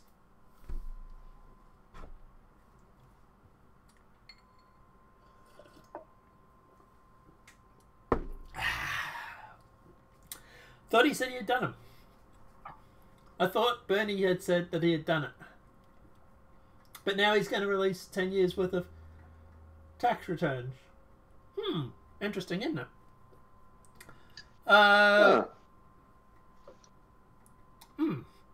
By tax day on Monday, and acknowledges that he has joined the ranks of the millionaires he has denounced for years. April 15 is coming, Ms. Sanders, whose refusal to release his full past returns has become an issue since the campaigning. Said in an interview in his office, "We wanted to release 10 years of tax returns. April 15, 2019 will be the 10th year, so I think you will see them." So, what? Has he not released any of them? Because he says he's going to release 10 years worth of tax returns on Monday. That to me sounds like he hasn't released any of them. But anyway. I don't know, maybe I'm wrong. Let me know in the comment section below. But according to this... oh no, I thought he said he did. That's the thing. So that confuses me now. So, told that he was being compared to President Trump, who has refused to release his tax returns, Mr. Sanders got more specific. On the day in the very immediate future, certainly before April 15th, we'll release ours. I hope Donald Trump will do the exact same. There you go, squirrel. There is your answer. Hello, Amy. How are you, hun? We are going to release 10 years of our tax returns and hope that on the day Donald Trump will do the same. So to me, this sounds like he has not it. Mr. Sanders' refusal to release his full tax returns was a relatively minor issue in the 2016 primaries. Oh, boy, isn't this interesting? So, Bernie, he criticises Trump for not releasing his tax returns. Tell us about not releasing yours. Why have you not released yours, Bernie Sanders? Makes you wonder where all these Bernie bros are going on about Trump not releasing his tax returns. But I thought that was a problem if you were a presidential campaign contender. I thought that would have been an issue that they would have cared about, right? Because they care about it when Trump does it, but they haven't seemed to care so much when Bernie has done the same thing. It's weird, that, isn't it? It's like there's a double standard. But anyway.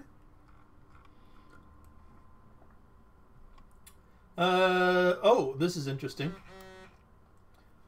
It has raised the issues profile Mr. Sanders of blistering comparisons between his behaviour at the president's. Not being a billionaire, not having investments in Saudi Arabia, wherever he has investments all over the world, mine will be a little bit more boring, Mr. Sanders said. Remaining that he is a millionaire, he did work for a shriek from the description. Reminding that he's a millionaire, he did shirk from the description. So, yeah, kind of interesting. Where's the tax returns, Bernie? Because it's a problem when Trump doesn't do it. Look, to be honest, I don't care about Trump's tax returns. To be honest, I don't care about Bernie's tax returns. I don't care about Hillary's tax returns. At the end of the day, I don't give two shits about anybody else's tax returns. Okay? I don't care. If there's a problem, that's what the IRS is for. And I do think that, like Squirrel is saying in chat, I do think at the end of the day that he is going to use this as a way of going after Trump.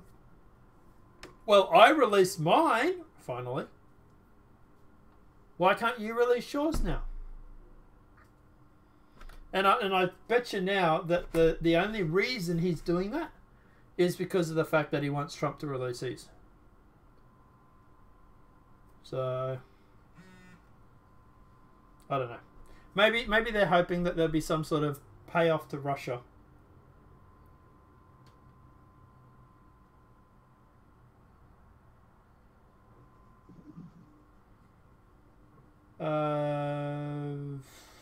Alright, my boss wants me to do some paperwork before 11 AM. But yeah. No, it's not, man. It's not on, no. Yeah, I got no. Yeah, the internet's been playing up all day today. So, yeah, could be that. I don't know. I can try dropping down the bitrate if you like a little bit. See if that helps. Yeah, that might help. Alright. Sorry guys, satellite's saying you can't hear us very well. So let's drop it down to 400. Alright, see if that's any better, man. Let us know. Thanks. I'll be able to comment more on the story if I hear you more. Yeah, probably would help a little bit, wouldn't it? But yeah, Bernie's basically admitted he hasn't put out his tax returns. He said that Mr. Sanders' refusal to release his full tax returns was a relatively minor issue in the 2016 Democrat primaries. So he hasn't released it since then, at the very least. From what I understand, it was because back then he wasn't a billionaire, and now he is. Is that right? That's right. I think like he's joined the billionaire club. I think that's an excuse. It could be an excuse. Yes. Yeah. I can see that. I can see that. Because if you're not quite a billionaire, but you're still incredibly, like, swimming in cash, like $900 million or something, it's like, release them anyway. But can I ask, what is the point of these officials releasing tax returns anyway? Because I personally don't give a crap. Yeah, do I? Why do they care? Yeah, what is this about? Well, I think that they're after it because they want Trump to release his because they think there's going to be some Russia payoff. Like it's Trump derangement. Like it's Trump derangement syndrome. Apparently, I have a global warming Wikipedia page link under my stream. Thank you, Amy, for letting me know. I'll have to check that out later. But yeah, yeah. So apparently, Wikipedia is trying to debunk a whole bunch of scientists. But anyway, but as for this, like you said, I don't care about Bernie. I don't care about Trump's tax returns. I don't even care about Hillary's tax returns. If there's a problem with the tax returns, that's what the IRS is for. That's what they do. Not me. Not some backyard tax accountant or whatever it may be that CNN's going to try and pull, that's just going to try and claim that there's some collusion or something with Russia or whatever it may be when Trump releases these. I don't care about any of these tax returns. I don't care how much money you pay in tax. I don't care how much money you make. It's irrelevant to me. And I don't give a shit. I really don't. But I do find it funny that the Bernie bros who go on about Trump not releasing his tax return don't seem to give two shits about Sanders releasing his. Where's Bernie's tax returns? If it's such a problem, why is there not a tax return drive from the Bernie bros about Bernie's own tax returns?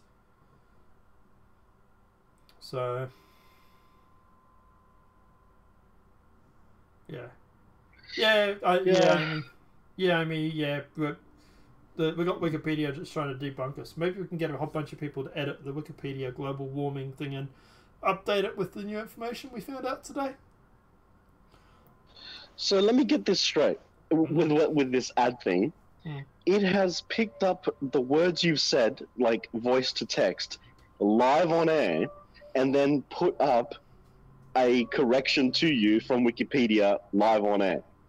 Well, I've got in the titles, scientists prove global warming hoax. So that probably triggered it. That probably is part of it. Yeah. But anyway. But as for these tax returns, I don't give two shits. I don't care. I don't think it should be. Yeah. I think it's a. But but hey, look on the bright side, and I think this is. By the way, I started watching that 3.5 hour stream with Sargon and Nick Fuentes and Hassan and Destiny. Holy shit. Train wreck, man. 3.5 to 4 hours. Do we really? But anyway. But yeah, and this is something that Sargon went on about. Sargon, I think it was, or Destiny went on about. He hopes that the left doesn't jump on these tax returns or this Mueller report and hyper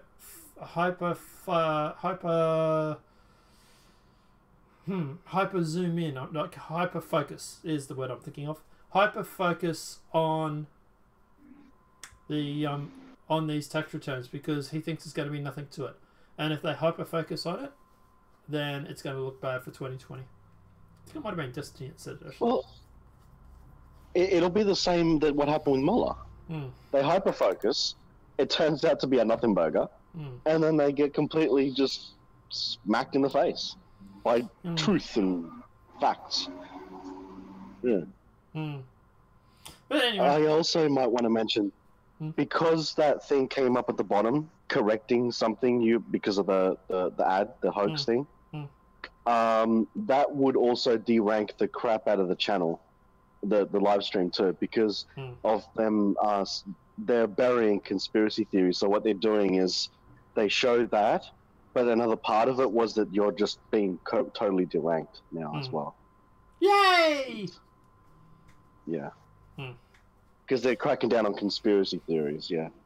Which is weird, because I'm actually talking about a news article.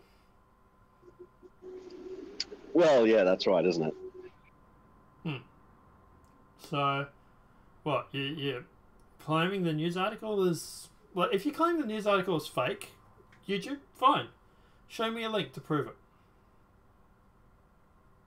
Show me a link that proves it, and I'll look at it. They're not showing it to you, they're showing it to your audience. Yeah, well, they're showing Wikipedia. Like, Jesus Christ, really? That's your source, is Wikipedia. But anyway. Yeah. CNN, MSNBC ratings still haven't recovered from the Mueller report. MSNBC and CNN ratings have not recovered from a massive drop after Social Counsel Robert Mueller concluded his investigation into Russia. CNN delivered as a second lowest rating week of the year in today's total today, and prime time between the 1st of April and the 7th of April, according to Nelson Media Research, while MSNBC has its second lowest ratings week of the year in the key 25 to 54 age demographic. Celebrations. Celebrations. Look, obviously we don't like it when... look, regardless of what you think of mainstream media, Obviously, them failing is not good because people have jobs and stuff. But that said, you know, celebrate because, well, fake news is losing, I suppose. FNC primetime rating was 2,339,000. MSNBC was 1.6 million. Home and TV Garden got 1.2 million. So that's primetime ratings. So, yeah. CNN finished 15th in primetime, 8th in total today, falling behind Home and Garden TV. Holy shit. You did worse than Home and Garden. And Nickelodeon. More kids watch cartoons than people watch their news. Yeah. Oh. Good night, Squirrel. Have a good night, buddy. Enjoy. See you, Squirrel. Yeah. Don Tusk recommends EU insist on a year-long Brexit extension as MPs vote on delay until the 30th of June. Just keep dragging it out. Yeah, just kick the can down the road some more. Yeah. Brexit is poised to be delayed by up to a year after European leaders warned Theresa May that her proposal for a short extension until the end of June was too much of a risk following weeks of parliamentary chaos. Emmanuel Macron, the French president, is understood to have proposed a 9-month delay. Interesting. The globalist elite's little pet project is recommending 9 months now. Illegal immigrant charged in 5 deaths in Missouri, Kansas, found dead in jail cell, sheriff says. Ah, it's sad when criminals die in jail. An illegal immigrant who led authorities on a manhunt across 2 states after allegedly killing 5 people in 2016 was found dead in a jail cell early Tuesday, officials said. The Montgomery County Sheriff's Office said in a Facebook post that Pablo Ventino, 43, was found alone and unresponsive in his jail cell at the St. Louis Justice Center at 2 a.m. So was he killed or did he take his own life? Vino was transported to the hospital where he was pronounced deceased at 3:06 a.m. Vincenzo was in the country illegal from Mexico, had been charged with 5 counts of first-degree murder after he killed 4 men in Kansas City and later killed another man in Missouri before being captured. By the way, the killing in Kansas spurred a manhunt involving 100 officers, or nearly 100 officers, to arrest him. So...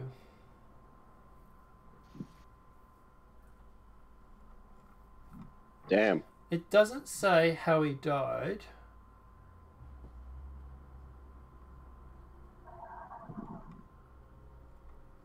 Do they even know?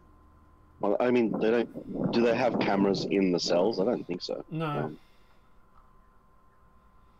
Doesn't say if he died and how he died. So, it could have been bumped off, or he could have been suicide.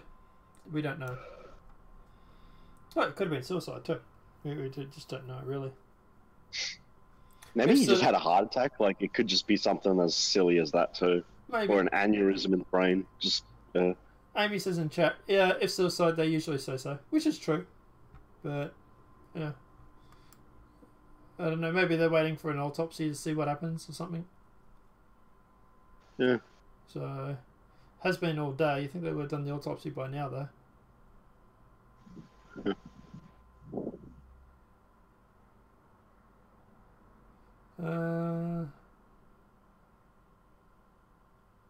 Anyway, but yeah, look, obviously he killed 5 people. I don't care. He killed 5 people, so good luck to him, I suppose. Man 52 who something or other his fiance's dog to death to something arouse himself just got 60 days in jail.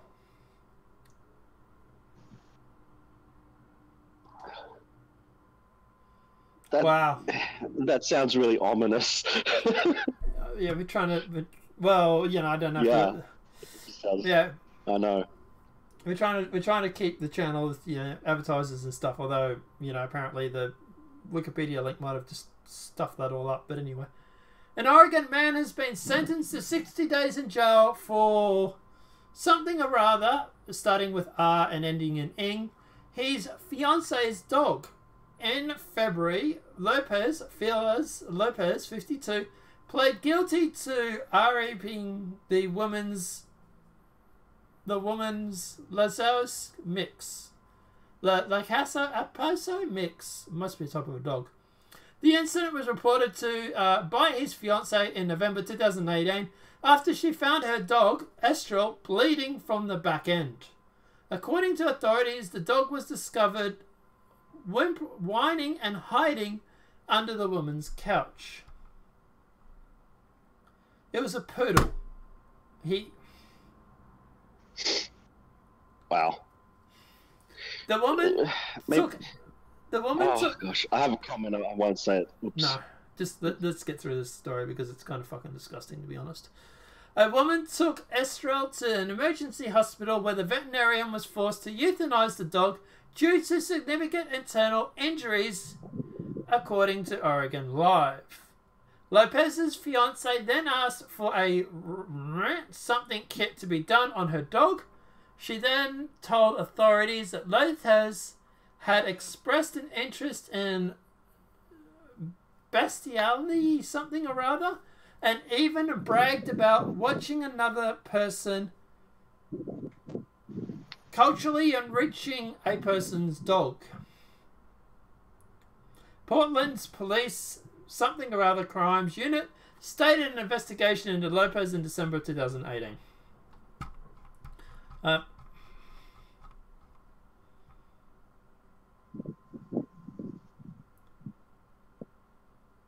Yeah, so 60 days in jail for animal abuse and sexual abuse against a dog.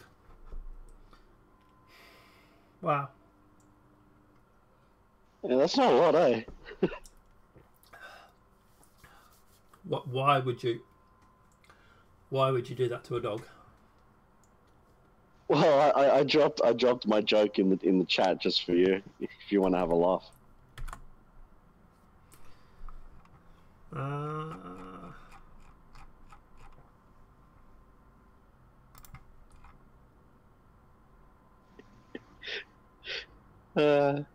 I'm sure you can convert it.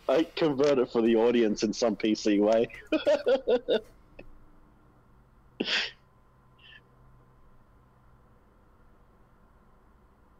I don't know if there's any way to convert that to a PC joke. I'm just gonna post it in chat. That way I don't that works. Yeah. But anyway, you're a very bad boy.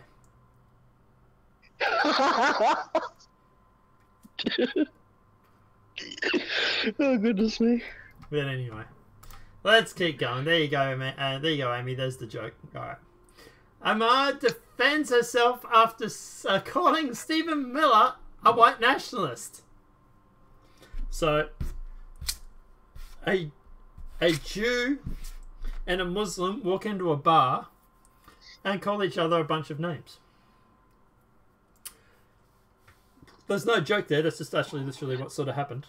Democratic Republican Elmar of Minnesota defended herself Tuesday afternoon against Republicans' criticism that she has faced over a tweet she wrote that slammed senior White House advisor as a white nationalist on Monday's Twitter. It's the most bizarre thing, Amar told CNN on Capitol Hill on Tuesday when asked about the commentation she's faced since she tweeted that Stephen Miller is a white nationalist on Monday. In her tweet, Amar pointed to the reporting that Miller has been behind President Donald Trump's hardline immigration stance or policies and convinced the president to drop his nominee to lend U.S. immigration and customs enforcement and go in tough direction. Anyway, I don't get how someone who is literally can be a Zionist can actually be a Nazi. I don't know. What are your thoughts? Basically, you can't be a Zionist and a Nazi at the same time. You know, from what I notice with the news cycle lately, is that these two cultures that have over 2,000 years of hatred towards each other, and now that they're both getting in politics as well, or one of them is getting into politics heavily, we're just going to see this kind of chaos now, because it's basically going to be a religious war being played out in the political scene now too. It's silly, and it's going to be very damaging, I think. Yeah, look, at the end of the day, I think at the end of the day that we are... Yeah, look, I don't know. Yeah, I don't know. Look, yeah, I think at the end of the day, it's going to be something that... Yeah, it's... I don't know. I'm lost. I really am. I just... How can you claim he's a... How can you claim that he's a Zion, a white nationalist?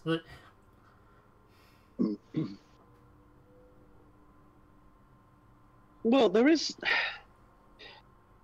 Isn't it that there are some people who believe that Jews are white people? Like, there is that, right? And that they believe that they also benefit from, white privilege. But it's not There that. is a faction of the left that does say that. But that's not the problem, right? The problem is, at the end of the day, like, these are people who's like, he's a Jew. He is Jewish. These are people whose families and whatnot would have had some impact because of Hitler. And our demonetization is going because we talked about bestiality, so we might as well just fucking go all out. That his family would have been impacted by Hitler. And you're literally calling him a white nationalist. Like, yeah, because I don't... You're not you, but she is, sorry, yeah. I don't think... Oh, no, that's what I mean. Like, from her perspective, she's not thinking of it from back then. She's sort of like in the here and now, because a lot of these people aren't very well learned about history. Right? They're ignorant. And they just see Jewish people like white people because they see them as having all of the same benefits as white people. And they think that, oh, they're just going to prop up, white power because they benefit, that it's all the one system that benefits both white people and Jews. I think that's part of it. I think it's insane. I think it's silly. I don't agree with it because I also don't agree with, identity politics. So, yeah, like... At the end of the day, I think it's absolutely insane to try and link someone to being a white nationalist whose family would have been affected by the Holocaust. That to me is the biggest slap in the face that you can give someone. And this is the problem that I had the other week when I was talking to the guy and we got talking about Star Citizen. Oh no, not Star Citizen. About politics. And he was saying to me about Trump's... I was talking to some leftists. And he was saying about Trump's cabinet being white nationalists. And I said, they're Zionist. They literally support,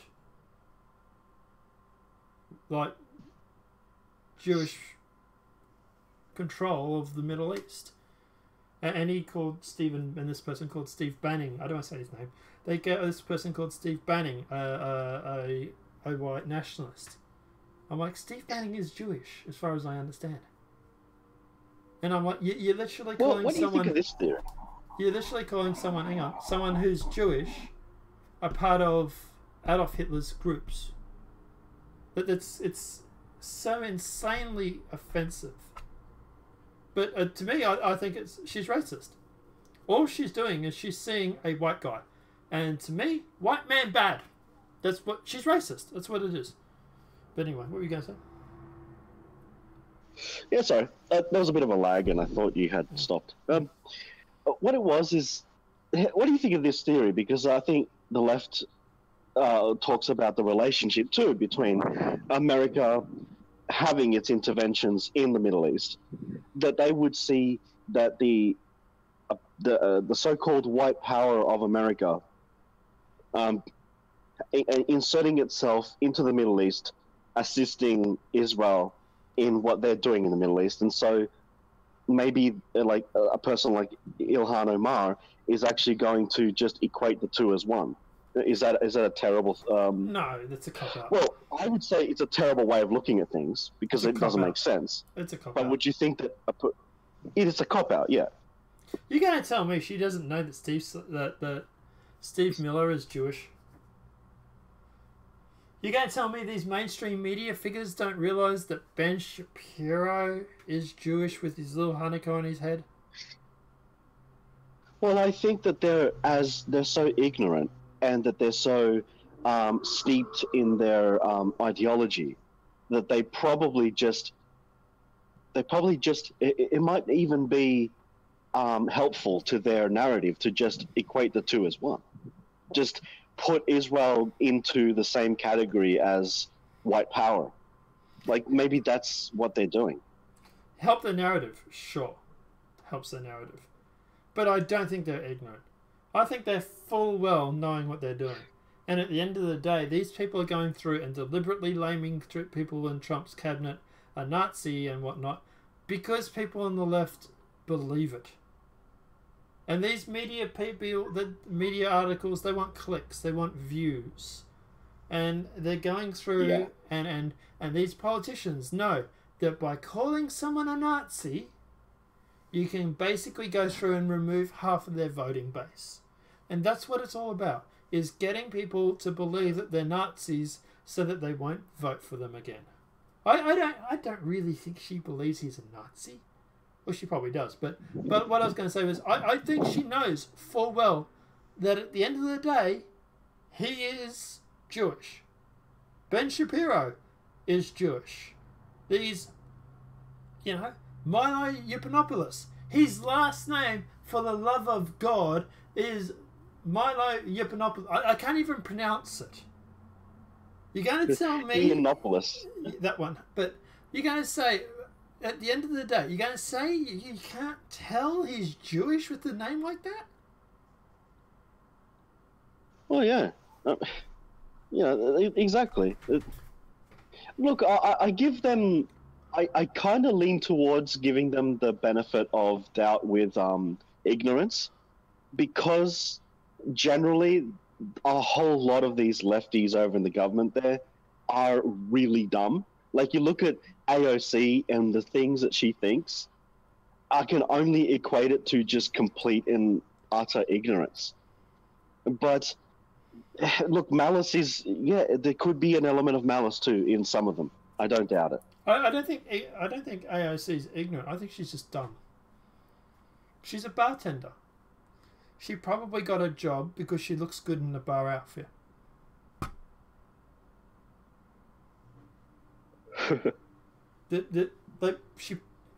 She probably was a mediocre bar attendant.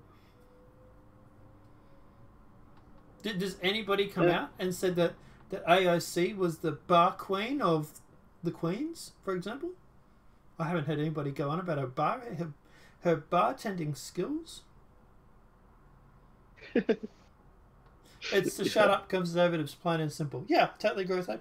Amy here. Sorry, Amy. It's to shut us up. It's to shut people up because you're a Nazi, and everybody else shrieks and goes, "Oh, I don't want to be called a Nazi." Yeah, like another angle you could give it to, and geez, I'm playing a little too much devil's advocate here, that maybe they're saying that it's Nazi-like, and it's not that literally they are the Third Reich. It's that their actions are the same as Nazis, but in their version of it, like the Jewish version of being a Nazi, Zionism. Maybe that's it too. I don't know. I just think it sort of, to discuss these angles, it's like, I don't know, adds a bit of depth to understanding how they think. Yeah, I think at the end of the day, it's to shut us up. It's to shut up people. It is. Yeah, and it's also used also for like media articles and stuff like that too, because they can then go back and link them later, even if they're factually wrong, and claim that they're right. For example, Sargon of Akkad. Right? When Sargon runs for MEPs, you'll find that the whole bunch of people that works in mainstream media and YouTube and all this sort of stuff will try and go through and decensor or deplatform him, and they will use fake articles that claim he's alt-right. Absolutely, they will. Yeah. At the end of the day, at the bottom of the sheet where the balance is, they're going to just simply claim that. Yes, it doesn't matter what mental gymnastics was used to get to calling them a Nazi, but the balance sheet is going to just say Nazi and that's it. Yeah, I agree on that. And at the end of the day, that's what they do. They go through and do it because at the end of the day, they can use it later. Who cares if we're wrong now? We get enough articles printing out that he's alt-right. We can link those later in the future when we need to discredit him. And that's what I reckon it is. Yes. Generating fake citations now to use later. Yeah.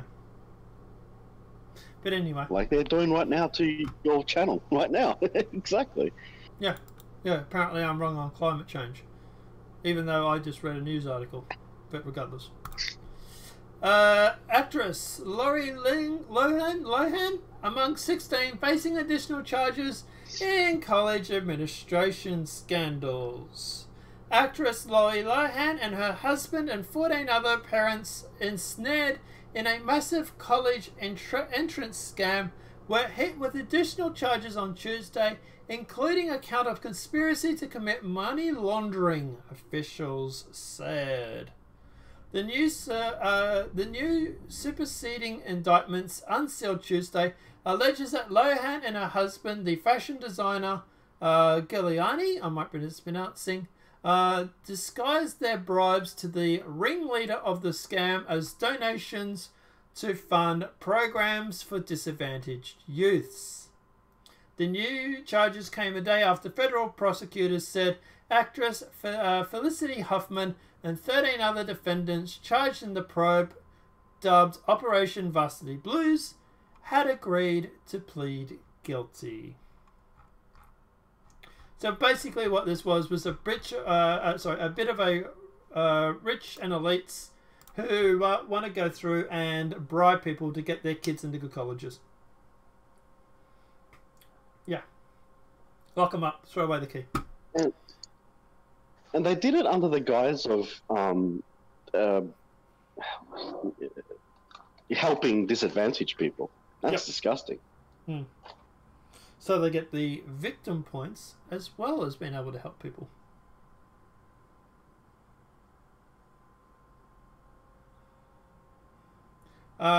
She didn't plead guilty, and honestly, I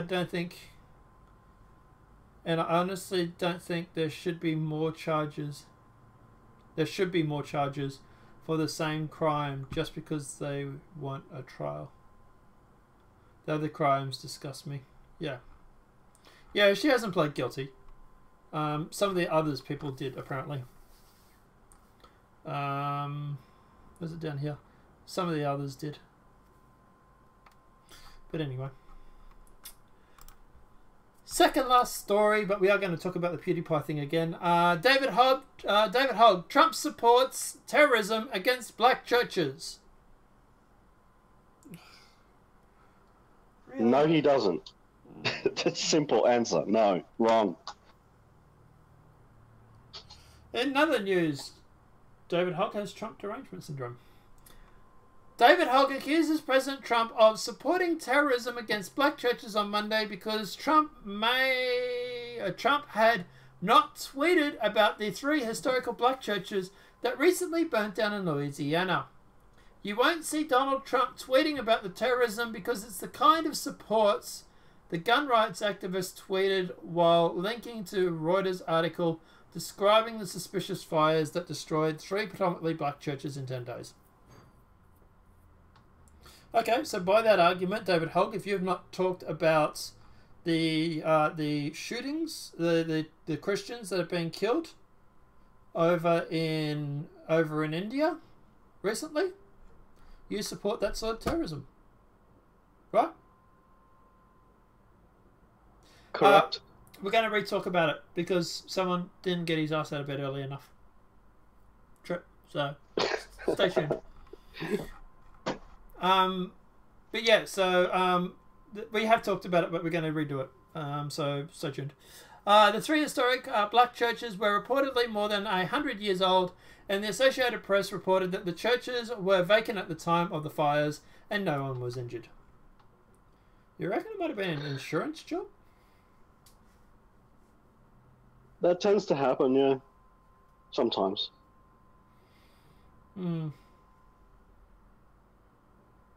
So, Louisiana State Forest Marshal Butch Browning reportedly said the fires were suspicious, but added that the federal and state investigators have not determined what the motive is.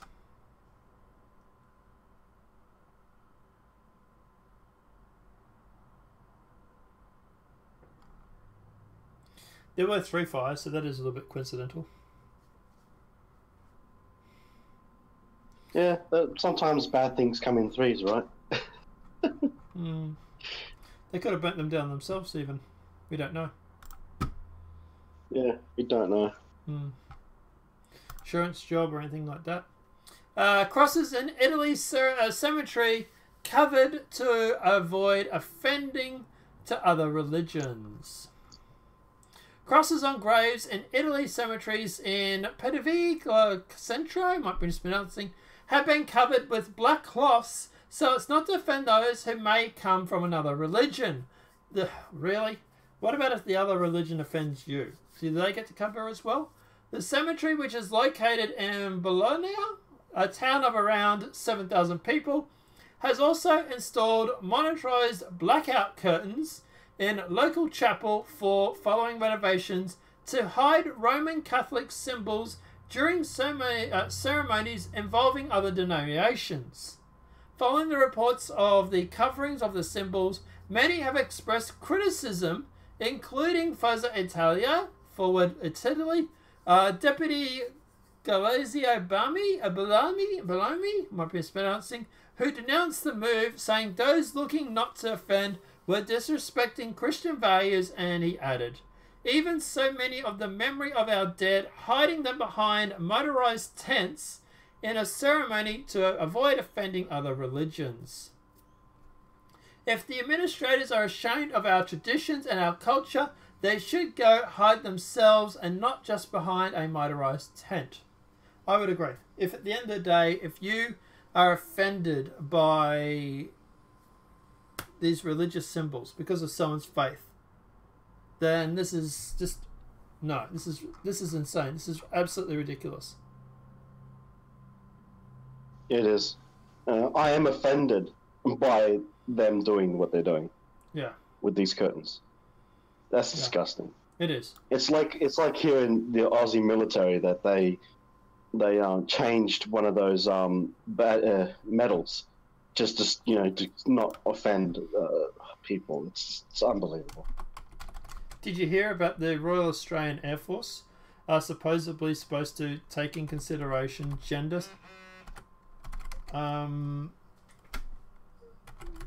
when bombing? What? That makes no sense. Bombs don't discriminate. Let me bring up the article. Oh my god.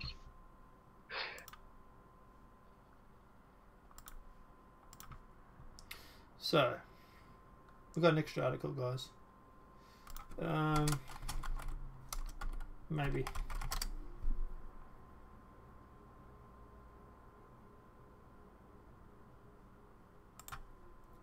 Here we go. RAF pilots told to consider gender perspectives before dropping bombs.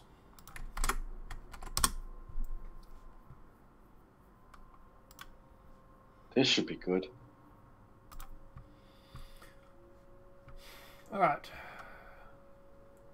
The Royal Australian Air Force pilots are told to consider gender perspectives before dropping bombs. In fact, let's record this and let's upload this as a separate video because this is kind of doing the rounds at the moment.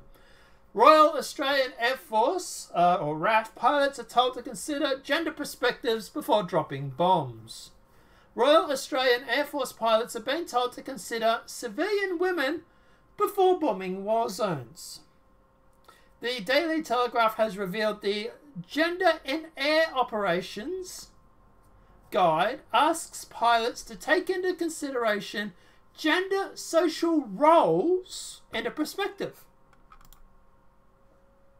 Not making this up, people. A hypothetical case says a pilot should consider how destroying a bridge could force local women to take more dangerous routes when collecting water and firewood. Oh, Well, we don't worry about them using the bridge to transfer troops and things. well, so My this goodness. is...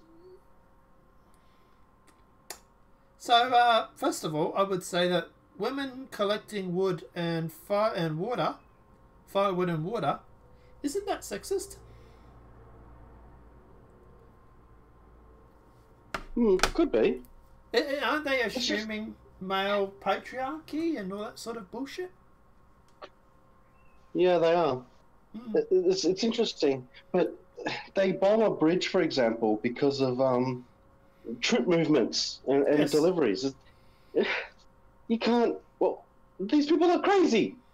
So you can't blow up a bridge that might be transporting troops or terrorists even, because a woman might need that bridge later to get some firewood on the other side of the border. Yeah, look, war isn't pretty. Goodness, Like, seriously. these Like, people are insane. the Royal Australian Air Force pilots are now have got to consider the flow-on effect of blowing up an inanimate object and what social roles it might play in the society that is trying to kill them.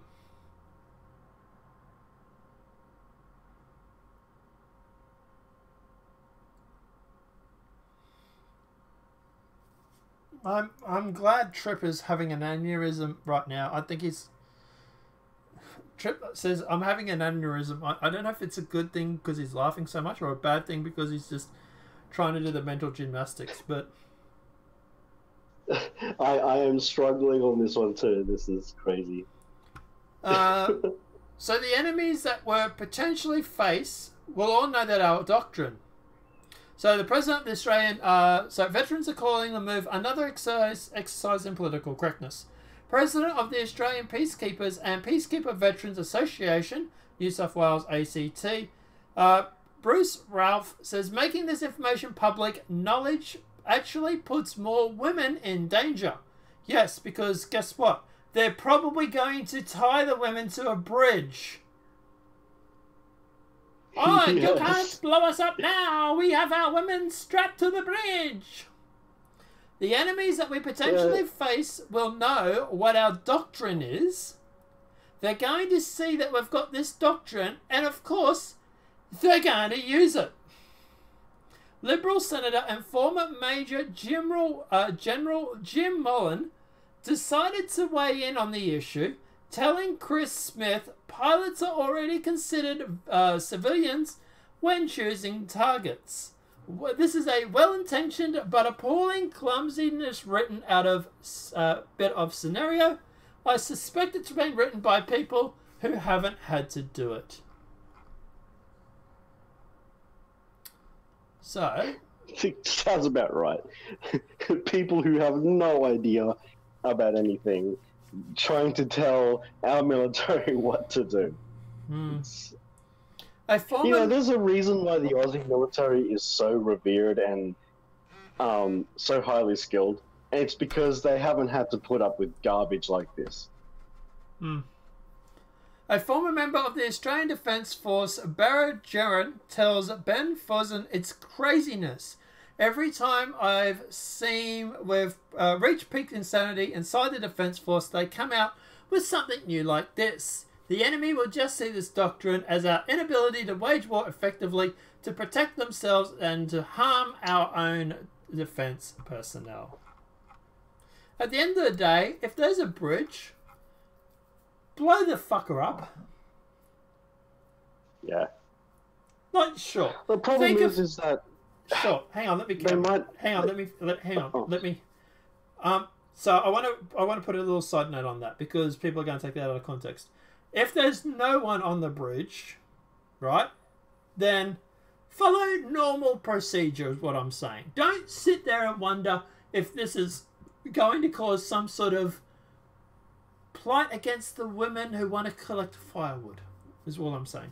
Sorry, what were you going to say?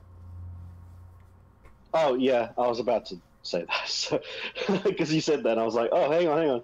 Yeah. They would... But they do say that they've always considered civilian casualties when bombing. Yes. And, you know, if they go and see this and then they go tie like 10 women to the bridge, they're not going to bomb it. No. That's the thing. Yeah. Yeah. Yeah. Yeah, look, at the end of the day, to me, this is just political correctness. This is just a lot of crap. It really is. And at the end of the day, yeah. I don't know.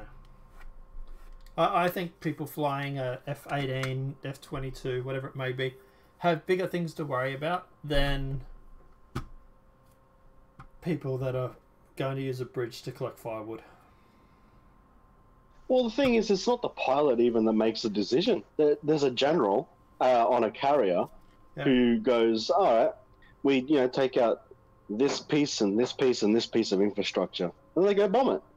But if they have live satellite feeds, and if they suddenly see civilians on the bridge, they call through and cancel the order for a particular thing. I mean, our military has never gone around going, oh yeah, let's mess up these women's lives. It's nothing like that. No, it's insanity. Yeah. But anyway, and look, at the end of the day, obviously, guys, look, like I say, I think this is insane. It really is. This is just forcing an agenda, and yeah. So I don't know, but yeah. And I think you guys in chat pretty much agree with what we're having to say about this too, actually, to be honest. So where was it? It's out of control, this political correctness. You know, like, it's not even religious, but this is just ridiculous. Oh, sorry, they're talking about the previous story. Have they forgotten about how World War II ended? You know, the last pilot dropped the bombs that ended World War II died today, over 100 years old. Oh, wow, I didn't even hear about that. Sorry to hear. Viet Cong used women and kids so that guys would approach them and be killed. Like, you know, like that.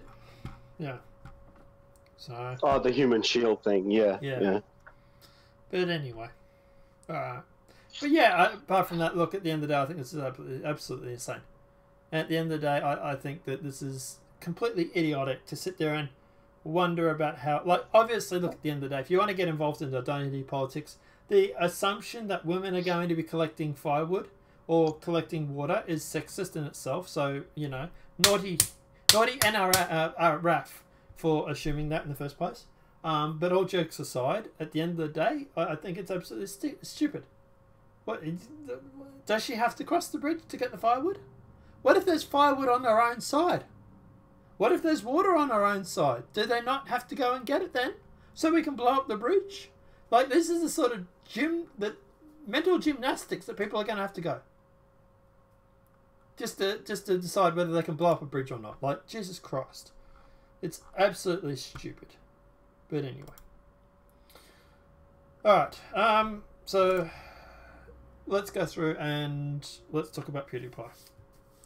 Because I want to record this and upload this as a separate video. Alright. So here you go, Trip.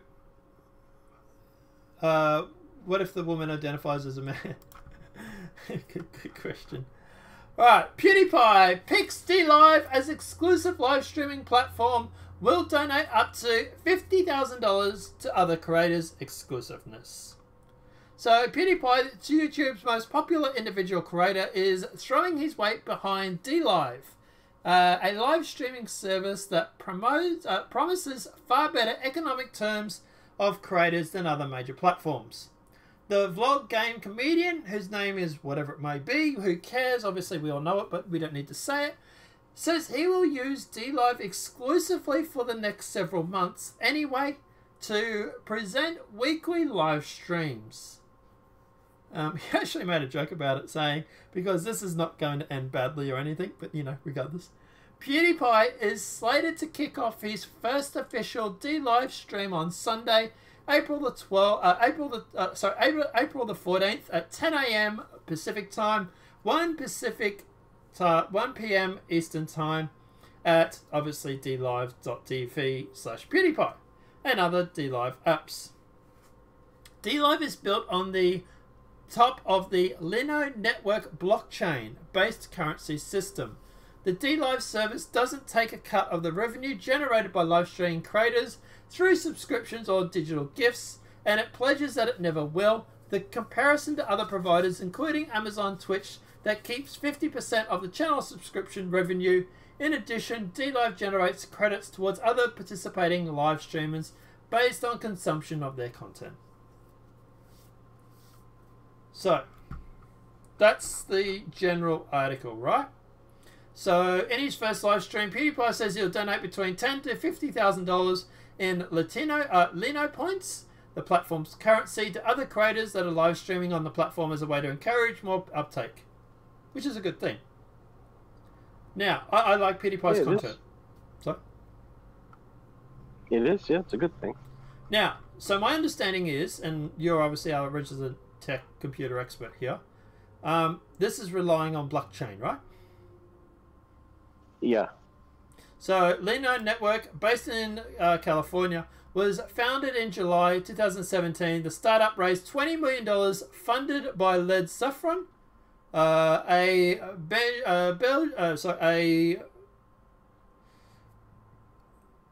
Belgian-based venture capital firm, with participation from FBG Capital, Defund, and the NI blockchain. According to Lino Networks, whose name's contract of Livestream Now has about 30 employees. Right? So they were started up by venture capitalists. Now, this is the problem that I have with it. Community guidelines. Let's go into this and let's talk about this. So on Dlive, cultivate a friendly environment for different communities. Be respectful, friendly, and sincere. Sounds fine so far. Encourage and help other community members, especially new ones. That's all good. Harassment of other members in the community is not allowed. Okay. What is harassment? What do you define as harassment? So, content... Yeah, that's nebulous. Yeah. So, here's the thing. Prohibited content. Including live stream videos and comments is prohibited of, so comments as well, is illegal, is violating Dlive's terms of service, privacy policy, and copyright policy. Is sexual content involving minors, which obviously I can get behind. Is pornographic or contains nudity, which I can get behind. Threatens, harass, falsely advertises, or encourages others to do any of the prior. It's a bit ambiguous. Impersonates someone in a misleading or deceptive behavior. Okay, alright, maybe. Is posting personal information about others without their consent. Now I can support that. That's doxing and stuff like that. Is spam. Is self-harm.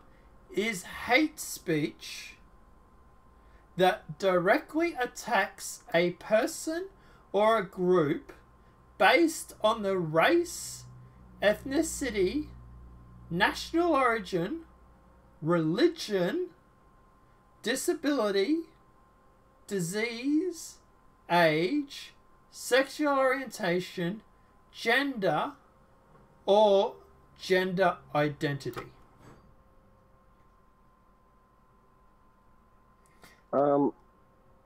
It sounds worse than YouTube. That's what I said earlier.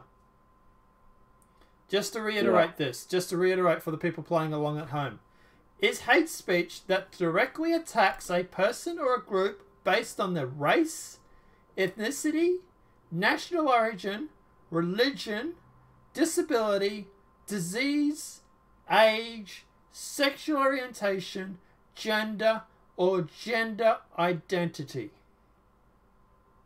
Yeah, gender identity as well.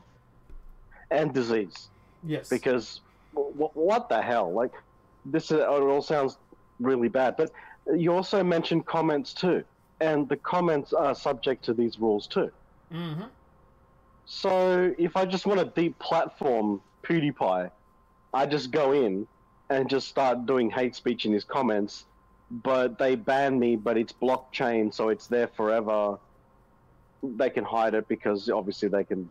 See, you can't delete things in a blockchain. You can hide them, but you can't delete them.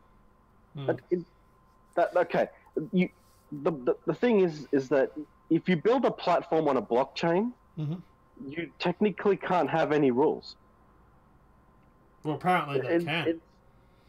Well, they can, but the thing is that everything is going to be there forever, other than the video itself, because the video itself is not part of the blockchain. It's connected in a reference to a video that's then deleted. But as far as the comments go, that's insane.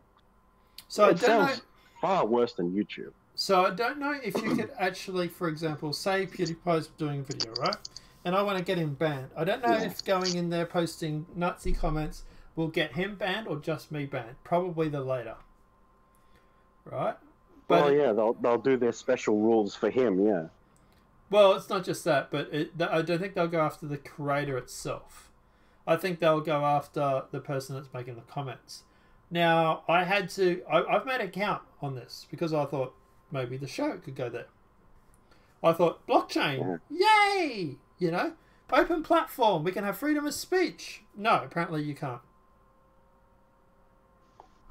Yeah. So, this is... Look, I want it to be good. I want it to be the ones that are like, yeah, freedom of speech. But no, it really doesn't.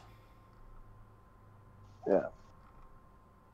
When the kill stream was banned on YouTube, they actually went to Dlive for a couple of days.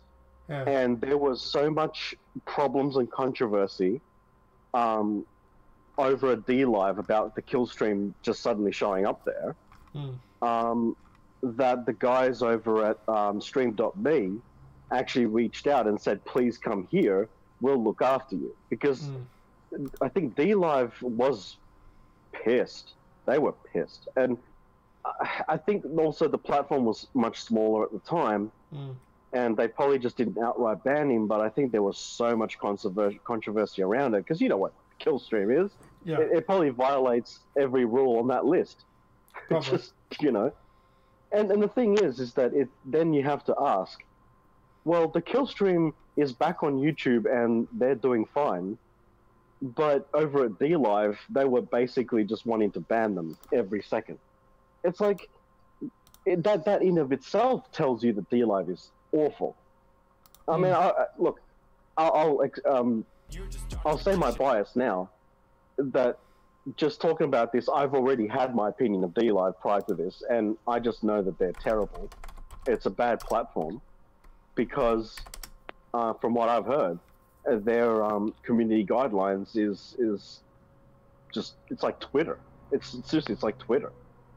Yeah. You know? Like, to me, this is worse than YouTube right now. Yeah. If you give me a choice between this and YouTube, I'm gonna take YouTube. Yeah, the other thing too is about that part that, yes, of course we would get behind a rule that prevents doxing. Yeah. But you also have to worry about the wording that you use to prevent doxing, because if, for example, like right now, there's a YouTuber, a tech YouTuber, who's being sued by some computer shop. And the thing is that it's because he doxes the address and information of the computer store in his video. But the thing is that the video was only showing the Craigslist ad, and the person who owns the shop put that information in the Craigslist ad. Now, if you go to Dlive, by the wording, you would still get banned because you're doxing some information that was basically public information anyway. Now, YouTube allows you to spread publicly accessible information. It's only information that would require hacking. Like YouTube only has a problem with hacked information, not public information. Well, I have a problem with any information being used, really. Oh, I understand that, and I know that. So that's where I disagree with you, but it's not a disagreement right now. It's your definition includes, say, for example, if you go on a video and we want to talk about Freely the Banana Girl, now she has a real name. Yes. Now, we know that the Buttsman, he will happily spread her real name. And she hates that. But the thing is, there are mainstream articles, which is public information, what her real name is. Yeah. But she will put a privacy complaint on his video to try to get it taken off. Yeah. And obviously YouTube is not going to allow it. I think she's wrong in doing the privacy information. I think that's something that won't happen. It's not going to happen, so she's wrong about that. But at the end of the day, what I'm more talking about is, for example, say I was to start up my own media company, and someone went through business records to find out the name of whoever started the business. Yeah. That technically is not involving hacking. Technically, that is someone just using government records that are public to access the information. Yeah. So you can't. Well, YouTube is not going to side with you. They're going to side. They won't side with you on a privacy complaint because that's public information. But you disagree with me that. I know that. Like, if I made a video, like, let's say I was someone who was an enemy of yours, and I made a video to expose you and go, here's his real name and everything. Yeah. A lot of people are going to say it's a dick move, and it is, but it's not. It's not doxing. Well, technically, see, this is the thing. Technically, to me, it is. Because you're going through and you're accumulating people's information from different sources to work out their real name. Yeah, but if it was all public, like, what are you going to do? That's the thing. Like, that's the thing. It is still doxing, technically. You are still releasing a doxing. All a dox is someone's personal information that has been put together in a list. That's what doxing involves. Going through and putting out someone's name, address, whatever it may be, because you've managed to backtrace all this information to make a folio. That to me is still doxing. So, doxing originally came from a .onion website that was on Tor, and the website was specializing in people who would hack the information to put it on there, and that was doxing. That's what it originally was many years ago. For some reason, in this day and age, a lot of people think that just trawling the internet for people making mistakes and leaving their public information in a public space is also doxing when you gather that information. Sometimes it's not mistakes. Sometimes you have to put your name out there in government forms, tax forms, business registrations, whatever it may be. Like the US. Correct. Everybody is listed in the US when it comes to voting records. So that means that in the US, you can dox, for my term, anybody and not have to worry about it because their name's public. Yeah, but you would have to first find out their social security number and you have to hack for that number to then get all that other information. So No, you still don't. did No, you hack. don't. You don't have to get it from the social security number. You can get it from any other sources. You're going to need to find the original loose thread, and that's not going to be something that's publicly available though. Like, I look, people only know you by that nonpartisan media. They've got nothing to work with on that. No. They'd have to hack something of yours to get your real name. But for example, if I go through and start up this media company that I want to do, and this is something that you and I have discussed in the past, I would have to go through and put through a business, put down a business company. Yeah. So that means I would be technically doxed for my term anyway. Your term, that's not You doxing. dox yourself. Yeah. But technically, It's not, in your no, term, because that's you not doxing. doxed yourself by making the company. Yeah. Yeah. But you do realise that that doxing is more about, to me, it's more about intent. It's more about, hey, this person, I don't agree with them. I don't like their views. So I'm going to put out all their personal information and then cause them to go through and to have hate campaigns led against them, to have people turn up their house. Then what if someone turns up to my house, all because I went through and started this media company?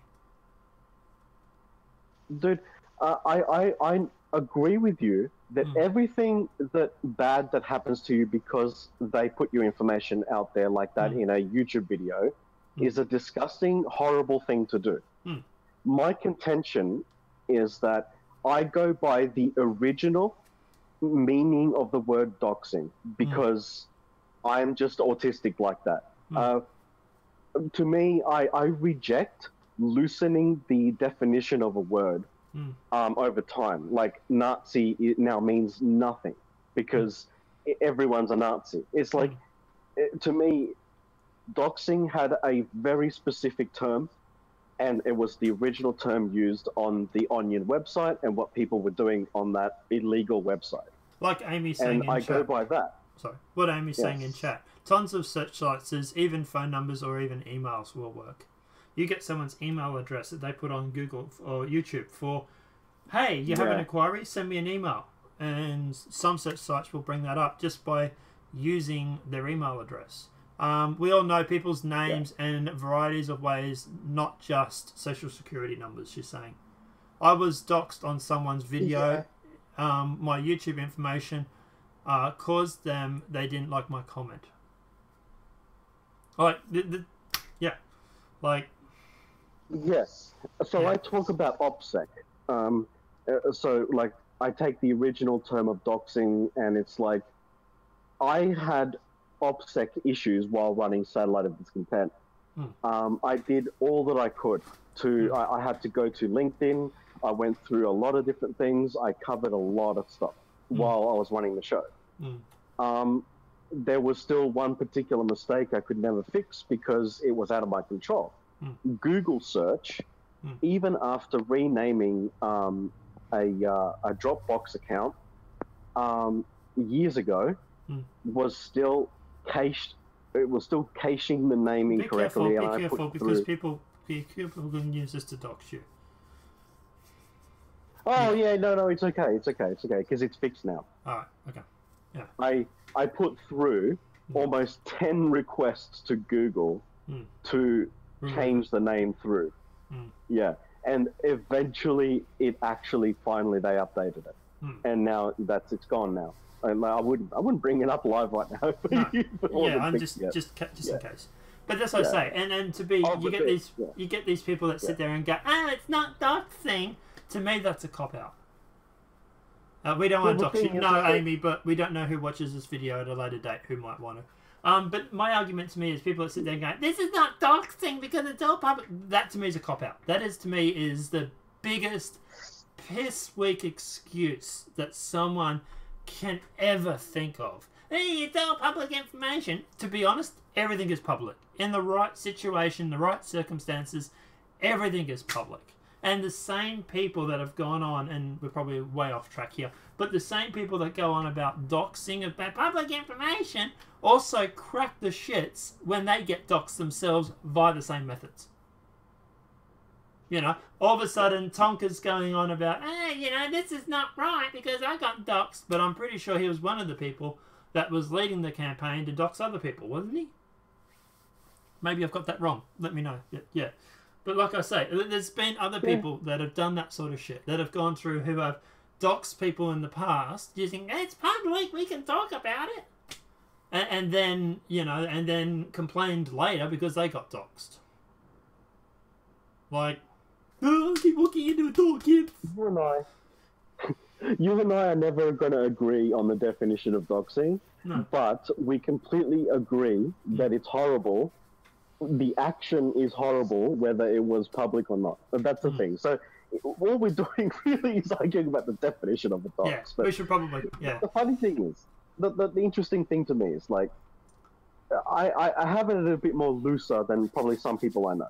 Like, if there was an information leak out of, say, the Epic Store that released usernames and passwords. Now, if I went to that, downloaded the information of all that leaked information, used that to log into somebody's account to get their real name, I would put that as a dox, because I used inappropriate access to a information source to get the information. It wasn't public because I used an unauthorized method. So to me, all it is that it's not a dox if it was authorized access, or it is a dox if it was unauthorized access. That's the way I put it. But people would then turn around and argue, certain people that want to justify it, that, well, that list is now private, so therefore that's fine. Because it's already been posted publicly. So therefore now it's not private information. It might have been hacked by someone else, but I didn't hack it. It's now I found it publicly. So, like I say. Touche. You got me there. But anyway, like I say, at the end of the day, like I say, obviously, look, doxing to me is wrong. What I would consider doxing. I think anybody that goes deliberately out to... And to me, it's more about the intent to go through. Like, I know Felix's full real name. I'm not... He says it in one of his videos.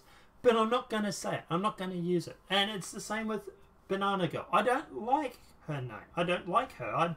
I think she's a pit stain of humanity. But I'm not going to say her name. And it's just... I would hope that people have the same respect for me because of the fact that I don't go breaking their name. I would expect them to do the same for me. But I know that's obviously not going to happen with certain people because, my narrative's too strong. But regardless, getting back to this, at the end of the day, like I say, they've got hate speech in here. They're talking about attacking people based on race, religion, ethnicity, national of origin. Like, to me, this is worse than this is worse than Twitch. This is worse than Facebook. This is worse than frigging YouTube. Yeah. Just use BitChute. Yeah. I just wish that BitChute would add live streaming. Well, that's true. Like Amy says here, yes, it's wrong. Too bad the mega kids weren't so lucky. And that's the thing, too. Like, he got doxxed. He was doxxed by the media. Yeah. And, he used his public profile on Facebook. Yeah, you take the picture, you do a reverse search, you get public information on Facebook. Yeah. I'm not going to call it doxing because it violates my definition, but yes, for all intents and purposes, what they did was absolutely horrible. Yeah. But anyway, I don't know, apart from this, well, you're our resident IT expert and whatnot. Do you think this... Why do you think they have these rules when it comes to a blockchain? Is this because they're just... their narrative? Like, to me, this sounds far left. They're talking about gender identity and shit. Like... Yeah, there's nothing IT related on what we're talking about, though. Like, the blockchain, if you want to talk about the blockchain, that's full on IT stuff. Yeah, I can talk about that all day. I think it's just that it's a far left ideological platform that just so happens to be on a blockchain. Why is PewDiePie hooking up with them then? I think because PewDiePie doesn't probably care about the ideology of the platform. I mean, it may come back to burn him in the future, because if he makes a single little tiny mistake, he's going to get crucified. He can turn around and say it's a far-left platform. I don't know. Maybe it's a... He's PewDiePie doesn't. I don't think PewDiePie accepts the political landscape of things. I think he's just a guy who makes funny content for 9-year-olds. Just that's amazing. Like, even some of our gaming content, even some of our gaming content would break these. Some of our gaming discussions break these rules. They probably. do. Yeah. Yeah, that's true. I mean, if you're playing Red Dead Redemption 2, say that 10 times fast. Yeah. There you can literally be just playing the game. You don't even say anything. You just do a particular act. You know what I'm talking about. And bada boom, you've just committed a microaggression in a game. Like, wow. Yeah.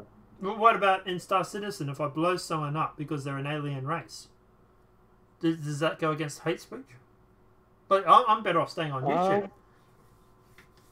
Well, yeah, when we play Empyrean, they literally call the aliens Xenu, like, you know, Xeno. Actually, this is actually crazy, right? The guys who make Satisfactory are pretty lefty, right? But their two primary beginner weapons are literally called Xeno Zapper and Xeno Basher. XENO. Like, that in of itself is hate speech right there and then. You know what I mean? Don't tell anybody. But I don't know, guys. Let me know what your thoughts are in the comment section below. What are your thoughts on this? Do you think that this is going to be the saviour that everybody wants it to be? Personally, I was hoping it was. I made an account before checking the guidelines. And I'm about to go and delete my account because I don't think it is. But let me know what your thoughts are in the comment section below. Also, if you have a discussion on doxing and you want to take Satellite to task for his views, let him know in the comment section below. He probably won't read them, but I'll make sure I keep telling him. But no, apart from that, guys, all seriousness and jokes aside, let us know what your thoughts are in that comment section. Apart from that, guys, obviously, if these videos have been helpful, please smack a like. If you're new to the channel, welcome and subscribe. And obviously, don't forget to tune in for the live show. It's every day, Monday to Friday. But obviously, apart from that, guys, obviously, we're going to wrap the stream up here. But yeah, I don't know. Yeah, I've sort of was a little bit. I don't know. I was like, oh goody, blockchain. I don't have to worry about doxing myself to make a media company. And then I read the terms, and I'm like, oh, now I'm going to have to dox myself to make a media company. I don't think it really makes any difference, to be honest. Anyway, apart from that, guys, enjoy. Have a great night, everybody. Thanks to everybody who turned up today, including my co-host. And obviously, we'll see you guys tomorrow, unless you have anything else you want to add. So. Yeah. No, that's it. We're good. No worries, buddy. Alright, guys, everybody, we'll see you guys tomorrow. Enjoy, everybody. Have a great night, and we'll see you then. Bye.